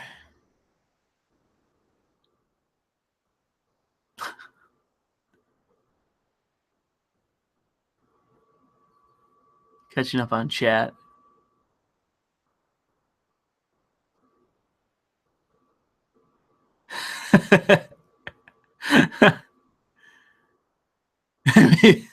Fallen Angel 2100 says in all caps, import Koreans and Japanese, fuck the Muslims. I agree. I agree.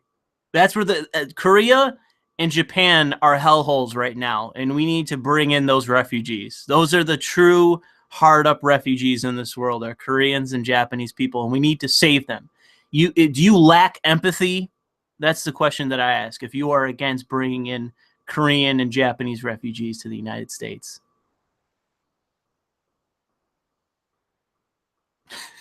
I just love that. Fuck the Muslims. I mean, I agree. You know, I don't disagree with that. What is my opinion? This is Prometheus the Prophet asks, what is your opinion about the alt-right or new right engaging in SJW tactics? I obviously don't agree. I do agree that if they do, like Sargon did in terms of VidCon, try to hold these assholes to their own rules, I agree with that. But I don't agree with engaging in exactly the same fucking behavior. And in many ways, lying about what their intentions were, lying about the content of what's going on. That whole issue of that dumpy cunt that interrupted that play or whatever. As far as I know, that whole thing is bullshit. Like, she did that as a stunt, and that the play was completely misconstrued, that it was lied about what it was actually about. So I'm not on board with basically adopting the tactics of the enemy and justifying them as necessary to win when you don't win. You don't, you're not going to win my mind if you go up there and act like a fucking retard. Then I'm going to see you equally as a retard. So I don't think that that's actually working. And I think they're honestly, a lot of people that do that are just trying to make a name for themselves. I think that's more about what it's about, not about any greater purpose in terms of politics. I've already given my opinion of Eric Kane. Go listen to me ranting about him if you want to know what I think. Fuck Lewis. The Japs and the Koreans are the only Western countries I support 100% these days. Every other one has lost its way to vocal and dangerous extremists. You have to phrase that a little bit better. I think you agree with me. I'll make sure you get deported for not being able to recite the Pledge of Allegiance. Asians in the UK are usually Chinese, though. Not many Koreans or Nips. Yeah, that's true. There's a lot in Canada, too, that are Chinese. A lot around here that are Chinese. I'm not necessarily against them, although they're a little bit hard to integrate. I've been told the Chinese, at least, you know, not the ones that go back a few generations, but the new ones. They're a little bit harder because they come out of fucking communism. That's why. But they're a little bit harder to integrate. But they do prosper here. They don't sit on welfare, so that's one good thing. Do you think it's time the community takes on the alt-right? Sure. You know, I don't care. I mean, maybe if somebody on the alt-right pisses me off or something like that, or I see something by them that's super regressive, I might do a video on them. You know, I'm fine with taking on people that are alt-right or whatever. You know, I wouldn't say don't. Doesn't matter to me. I don't really think that they really... I would say during Gamergate, there was a point where it might have been better to not criticize the alt-right. But at this point in time, we're so far down the line that it's like, I don't really see, you know, what purpose there would be to not criticize the alt-right or the alt-light. You can agree with certain things that they say that you agree with or disagree, but if they start engaging in ridiculous behavior, that's when I would say it becomes necessary to say, like, all right, you guys need to fucking calm this shit down. You're getting way too out of line. And I hope they don't go down that road. I hope they fucking figure their shit out and stop doing that. Apparently people are talking about Rags, who is another YouTube commentator. I'm not sure what you're referencing.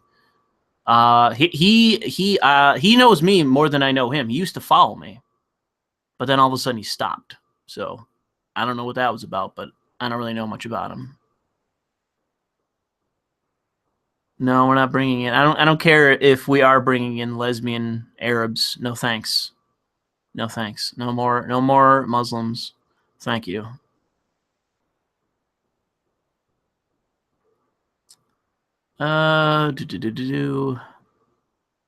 Korean and Japanese. I'm not sure what you're saying by that. Hold on. We got some chat issues. Shit's fucking up. Hang on here. I might have to fucking refresh this. Okay. Just want to check super chats.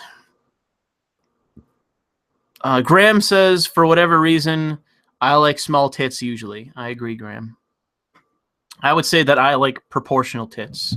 And my warning to all of those of you that like big tits is that big tits are natural with fat women, so beware. And also that fat tits, as time goes on, do not get more perky. They get much less perky. And I'm definitely not looking forward to somebody's spouse later on in life when they have huge tits that are down to their ankles and look fucking terrible. So yeah, it's one of the things I don't like women with fat tits because they usually look kind of ridiculous in my opinion, and they age like fucking milk. So sorry.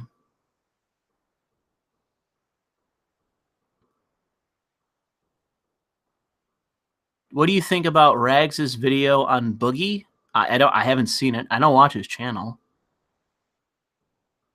So I'm not sure what you're referencing. You have to speak it out. Just say what he did. If you want me to know something about it, I don't know anything about it. Flat is justice. I will say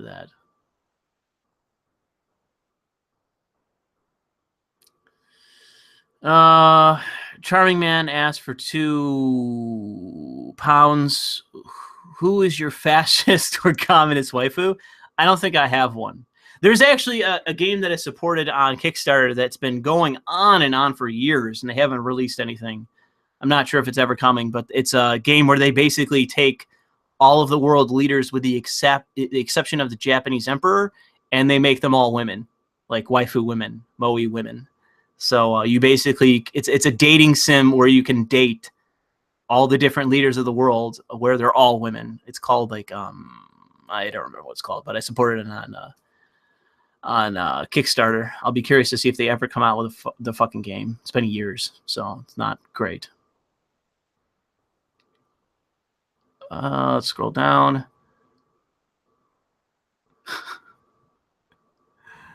So do we have an answer on the question involving Rags?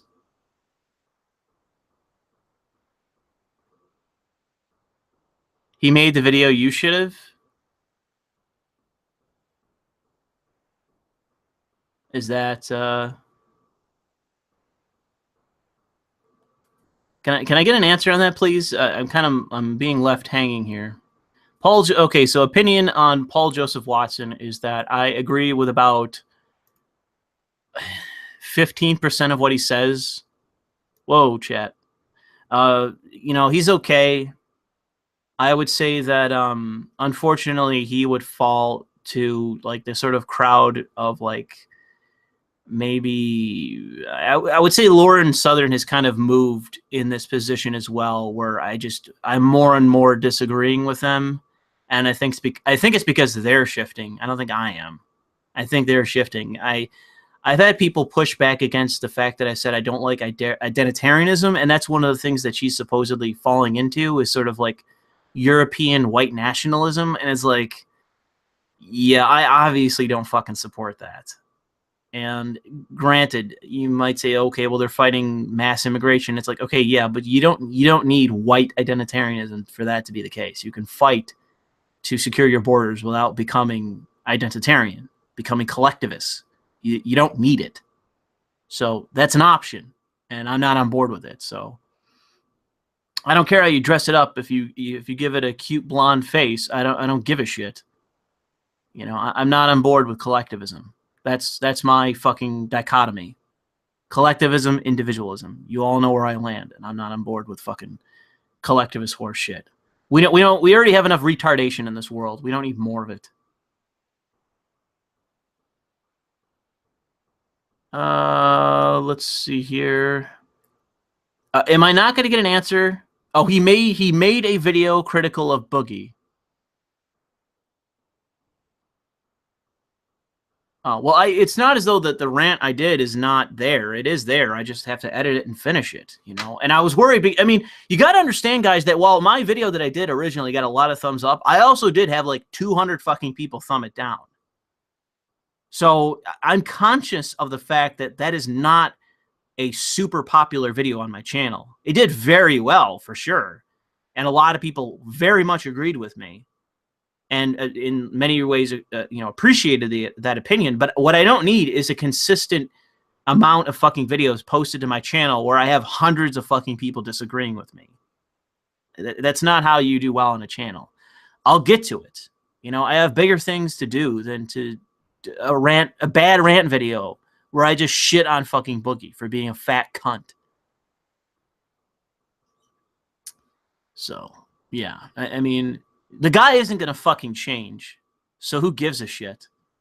I'll be doing a video in 5 years when we're talking about his fucking funeral. There you go. Conservatism is the new punk rock. Oh, I was going to riff off of that. I don't remember what it was going to be. It was something like, I think it might have been something like weebism or something like that. Something that I extend is the new punk rock or something like that. I don't remember what it was, but I just remember Sargon posted something making fun of me, and then I was going to say that in response, as I was going to say, like, liking Japanese sex bots is the new punk rock or something like that, to make fun of Paul Joseph Watson, because he is ridiculous. But I don't necessarily like him, but I don't actively dislike Paul Joseph Watson. I would say that in many ways I find Alex Jones to be kind of a piece of shit, not because of necessarily character behavior, but just because I don't agree with him, and I think he kind of he's just not good on things, and he goes way too fucking far.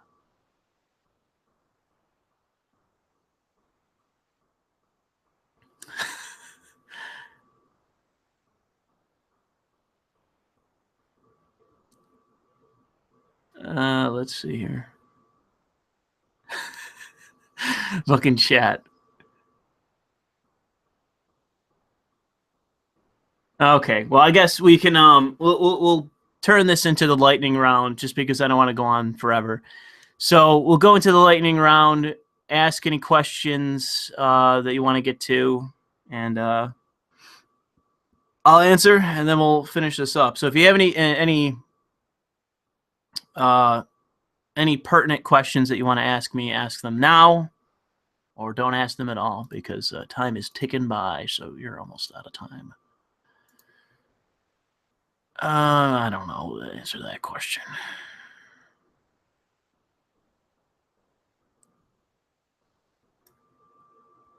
Wait for the chat to catch up.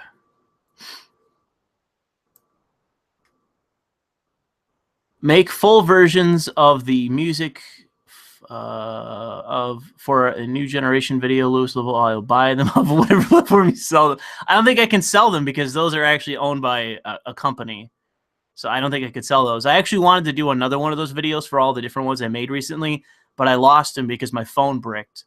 So I might have to try to get them from my account through Diddy. So it might take me a while before I can actually do that. How do I defeat the Chaos Legion in Total War?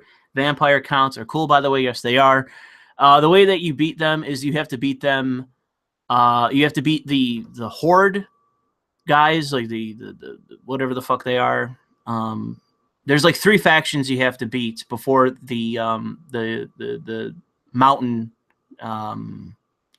dwarves will recede and they'll just go away. And it's basically, what you got to do is find out where the fuck they are on the map, and they're usually around the Chaos Waste. And what you might have to do is march an army right into the Chaos Waste and take them out that way. I've had that happen before, but they just sit in there and wait for you to come fight them and then murder them. And I've done that before.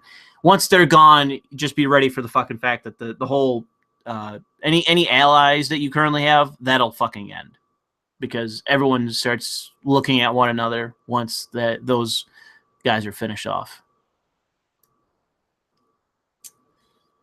Let's see here. When is the new Sane Patriot coming? Maybe soon.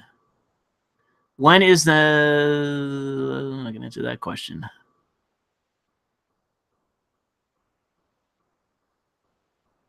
Your thoughts on that trans game composer flagging all those videos? I'm not aware of that.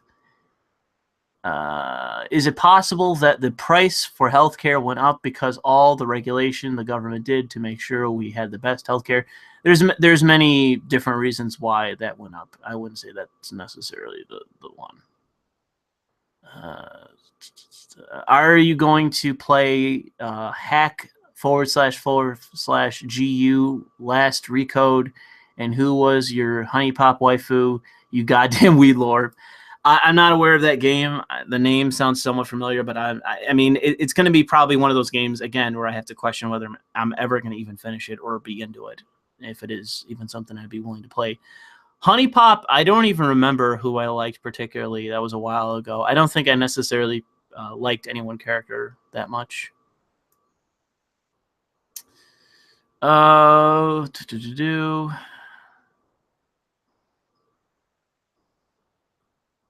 Do you ever look up? Here's a question by Nintendo Freak 768. Do you ever look up loli porn? Not necessarily. No.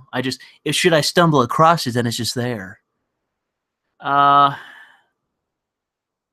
to play GTA 5 anytime soon. If it's not raining, I'll probably go for a jog and then come back and play. I was playing it earlier. Played it once over the weekend. You know, I've been playing it, so I am on there. Just not all the time. What are your thoughts on David Pakman siding with CNN, blackmailing that Redditor? It's probably because he wants a job on CNN. How does one go about breaking the conditioning? You gotta take Superman Vitality or whatever the fuck. What's your take on Valkyrie Dive and Sangra Kugura? I love them both. I believe I've tried Valkyrie Dive and couldn't do it. Couldn't get into it. Had to return it. Sangra Kugura, I don't think I've ever played. I don't think I'm really into. Although I think that's that Peach Beach Splash that's coming out. I think that's the same. Once it comes out in English, I'll buy it.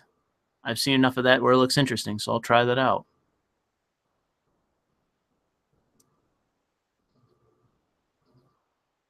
Do I like lolis? I think I've said in the past that it's not necessarily that I prefer lolis, but I don't have a problem with lolis. And the reason why I would mention loli in particular is because I think that that's a very weak point as it relates to that kind of art style, that it's attacked very regularly. And I think that it is important to support your local loli so that the entire style is not stripped away in the name of fucking norms.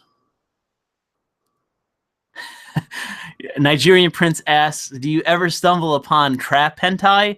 That's pretty fringe. I'm not really aware of any trap hentai to that degree. I don't think I've played any visual novels that have really had traps in them. I think Catherine had a trap character.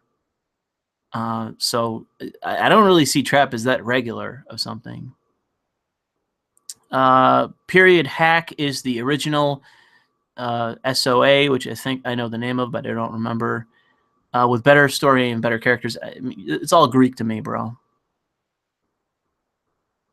Why do you like Yuri? Why? You know you're not allowed to participate if you saw in real life. Yes, I'm very aware of that. And that's one of the things that I'm made fun of about. I don't know why I like Yuri so much. I do like Yuri, though. I played a recent Yuri game on Steam that was pretty meh. And that happens to be the case with a lot of Yuri. You have a lot of bland, a lot of stuff that just isn't up to snuff. There is some good stuff out there, but just a lot of it really fails to reach the degree that you would, or the quality that you would see with other non-Yuri visual novels and that sort of thing. So Yuri, unfortunately, is more concept than it is actually in practice, and it's unfortunate in that regard.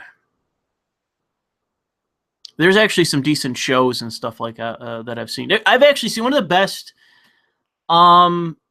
Yuri content that I've seen has actually been something you could qualify as hentai or ecchi, because there is sex in it. And I don't remember where I saw it, but this is a while ago. But I watched the thing. It was like 40 minutes long. It was like a standalone sort of thing, and it was actually really good. And it was basically two girls, underage, I will say that basically come to they come to terms to the fact that they're both lesbians and that they fall in love and they have sex, and it's great. It's a great thing. I like it. And yes, Yuri is the purest form of love.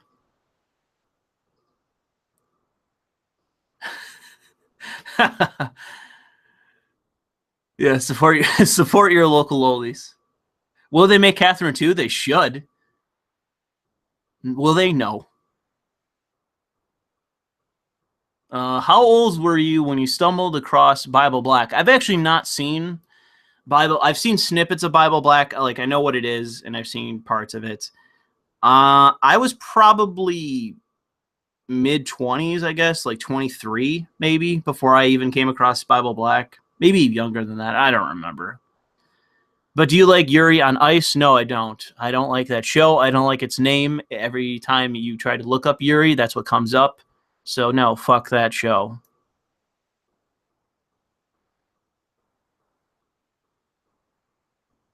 Dot hack, whatever.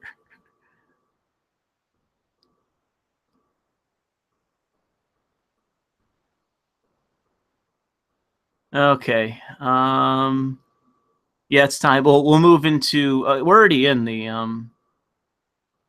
that thing for. I'm just answering too many bullshit questions.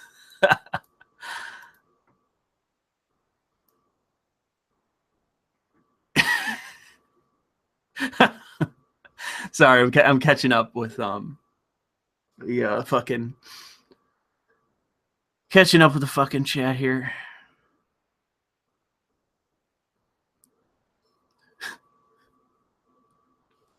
I don't remember what it's called.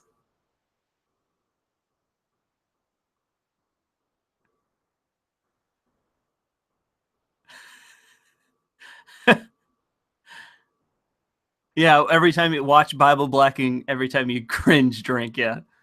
It's funny. Yeah, I'm not really into Bible Black from what I've seen of it. It's not really that interesting from what I've seen. I'm interested. I'm in the market for a new visual novel. Okay. So we'll finish this up. Get to the last two questions. So last two questions, and then this is over. Then you guys have to fuck off and find something to do.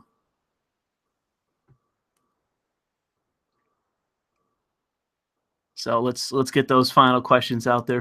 Get some final fucking paid posts. Get some final paid posts in here. That's how you get your question answered. Pay me, you motherfuckers.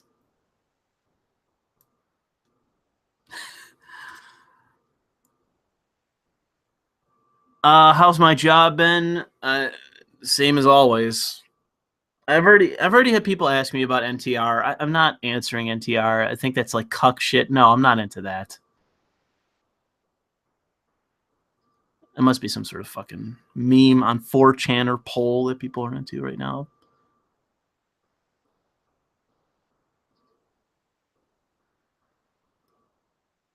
All right, we need some actual questions to end on.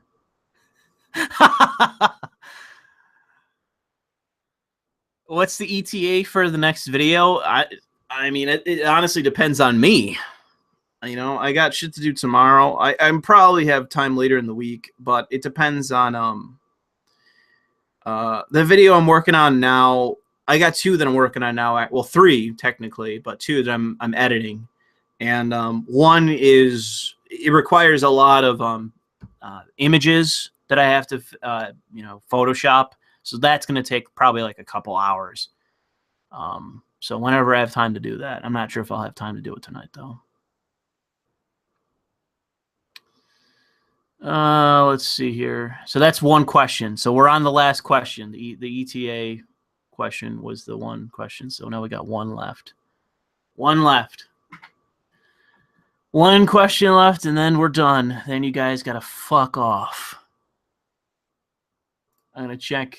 See if they fucking paid me. Nope.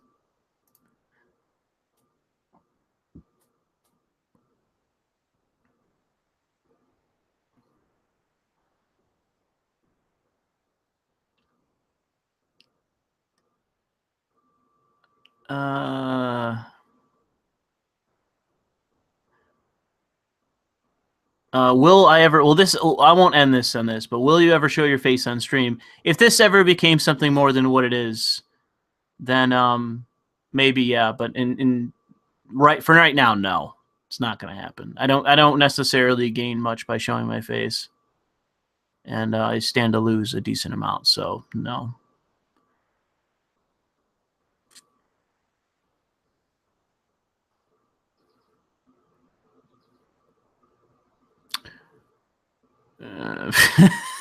Nigerian. Okay, are we really going to answer?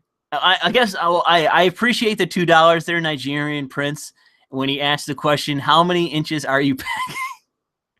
I would say that my cock size is pretty average, as far as I know.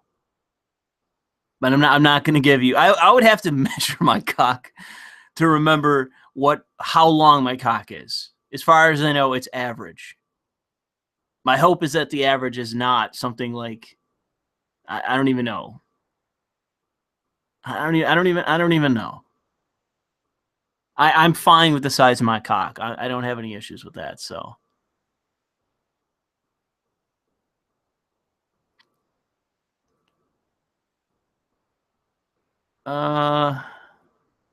See, that's the thing is that 5.5 is no.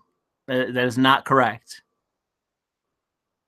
Add a few inches on there, and that's the size of my cock. It is not 5 inches.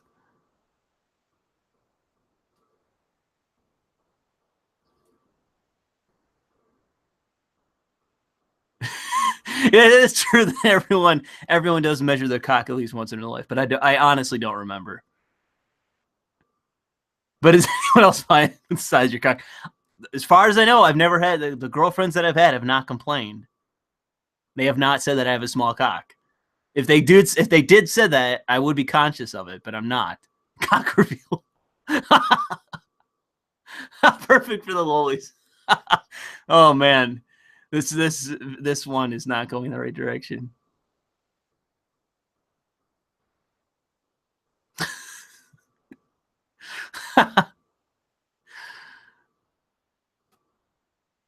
Are we? Like? Am I just gonna end this? Is that gonna be the thing? We're not actually gonna get a decent question. I'm just gonna fucking end this. It's just gonna be people talking about the size of cocks. Dick reveal at 1 million subs. Maybe I'll consider that. Consider it considered. Is a dick reveal at 1 million subs.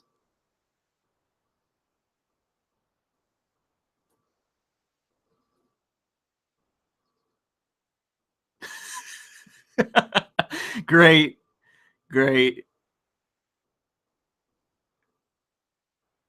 I don't have a micro penis. I'm glad I don't. I think what's his face? I don't know if it's necessarily a micro penis, but I know that TJ Kirk has a small penis, and that's unfortunate. I'm glad I'm not him in that regard.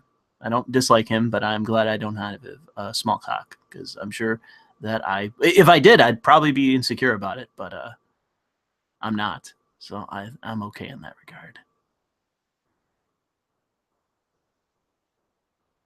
Okay, I got people asking me the same questions, like what lingerie turns me on. I don't really know necessarily offhand. I would say that that laundry by itself doesn't necessarily turn me on, except in the capacity that you see me tweet on Twitter. But I'm not really aware of anything in particular that would necessarily stand out. Maybe something like more sexually aggressive, I guess you can say, or more sensual, something like that. You know, but that would probably be for every guy. I don't think that I would stand out in that capacity. All right, so let's go with the last question and let's finish this off, guys. Or is there nothing? Am I just gonna end this? That's gonna be it's gonna be literally me meandering for minutes on end.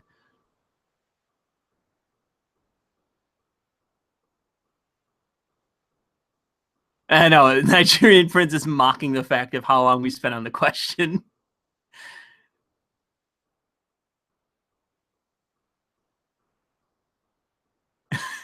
Yeah, lace. There you go. You could say lace. It doesn't matter. And nothing really stands out.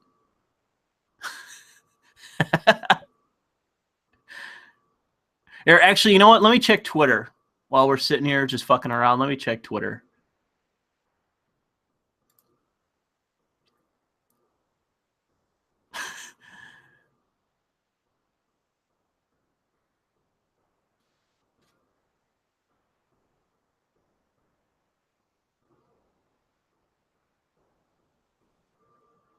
There's a lot more photos. God damn, there's some fucking lewd photos in my feed.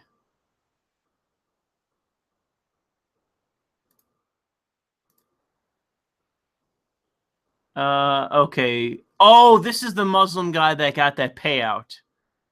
That's what you're talking about.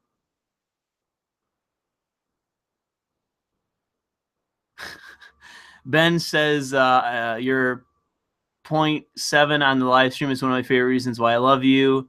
And using the live ammunition on Antifa, you're brutal. Yeah. Well, we have to be.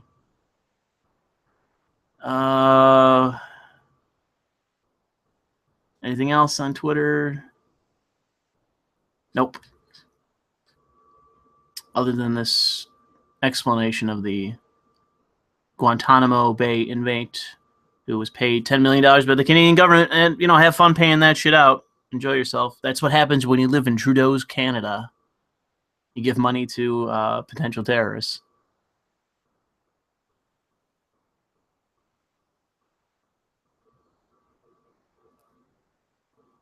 I have no opinion on Funimation fucking up the dub other than they've done it before.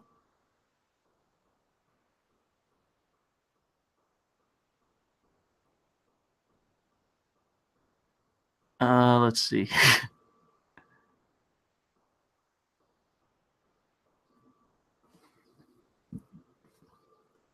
All right. Is there nothing else? Is it just bullshit? Yeah, I get it. Jesus Christ. The fucking in Miss Kobayashi's Dragon Maid, they fucking changed the bullshit and they had the character say something fucking stupid that they've done several times as far as I know before. Funimation has done this before. What do you fucking want me to say about it? They've done it before. They've done it before. They've done it before. They've done it before. They're fucking ideologues working for fun animation that do this. Fuck dubs. That's my answer. Fuck dubs. I've only ever seen a handful of dubs, which is like maybe 4 or less dubs that have not been dog shit. So my answer is fuck dubs. Localize it in just using subs and fuck dubs forever. There. Solve the problem. John Apocalypse asks, this is the final fucking question. We have to end this. All right. I appreciate the fucking bullshit, but we got to end this. John Apocalypse asks for £2. How do you think Anthem will turn out? It will be an overhyped, overblown piece of fucking shit that will not do anything innovative, nothing new, and will have social justice bullshit crammed into it, and it will be a fucking failure. It'll probably sell better than Andromeda, but it will be probably on par in terms of being a shit game. People will apologize for it, say the fucking gameplay is not shit, but it will be shit. There's your fucking answer. And I just got 5... okay, so apparently that was Alex thanking me for saying that about fucking Mrs. Kobayashi's Dragon or whatever the fuck else. Oh! Okay, you know what? I'll, to you know, send this out on a good note. Oh, shit, did I delete that fucking photo? God damn it, I did delete it. Oh, God, fuck. Hold on a second here. Let me go into my... Hold on a second, guys. I will download this image. And let me format it, and then I will re-upload it. And this will be... Oh, hopefully this doesn't crash. God damn it, it did. I use Format Factory to format certain files that don't work well. So let me... Okay. And it crashes. Well, that's one way to shut it up. Okay, let me I'll thank all of you. Thanks to all that sat through my meandering stream. Here's the promised lewd. This isn't actually what I plan on. What I plan to do on the weekends. MEANDER, meandering. Okay. Set through my meandering stream. Here's the promised lewd, and I will post the photo right now. And I believe that this actually was given to me by Raging Buffalo. So thanks to him for shout out to him for giving me this photo. But here's your lewd. I just posted it on Twitter, and I will post it in the chat to all of you. Oh, that's cute. Where is it? Motherfucker. 1 second before we go.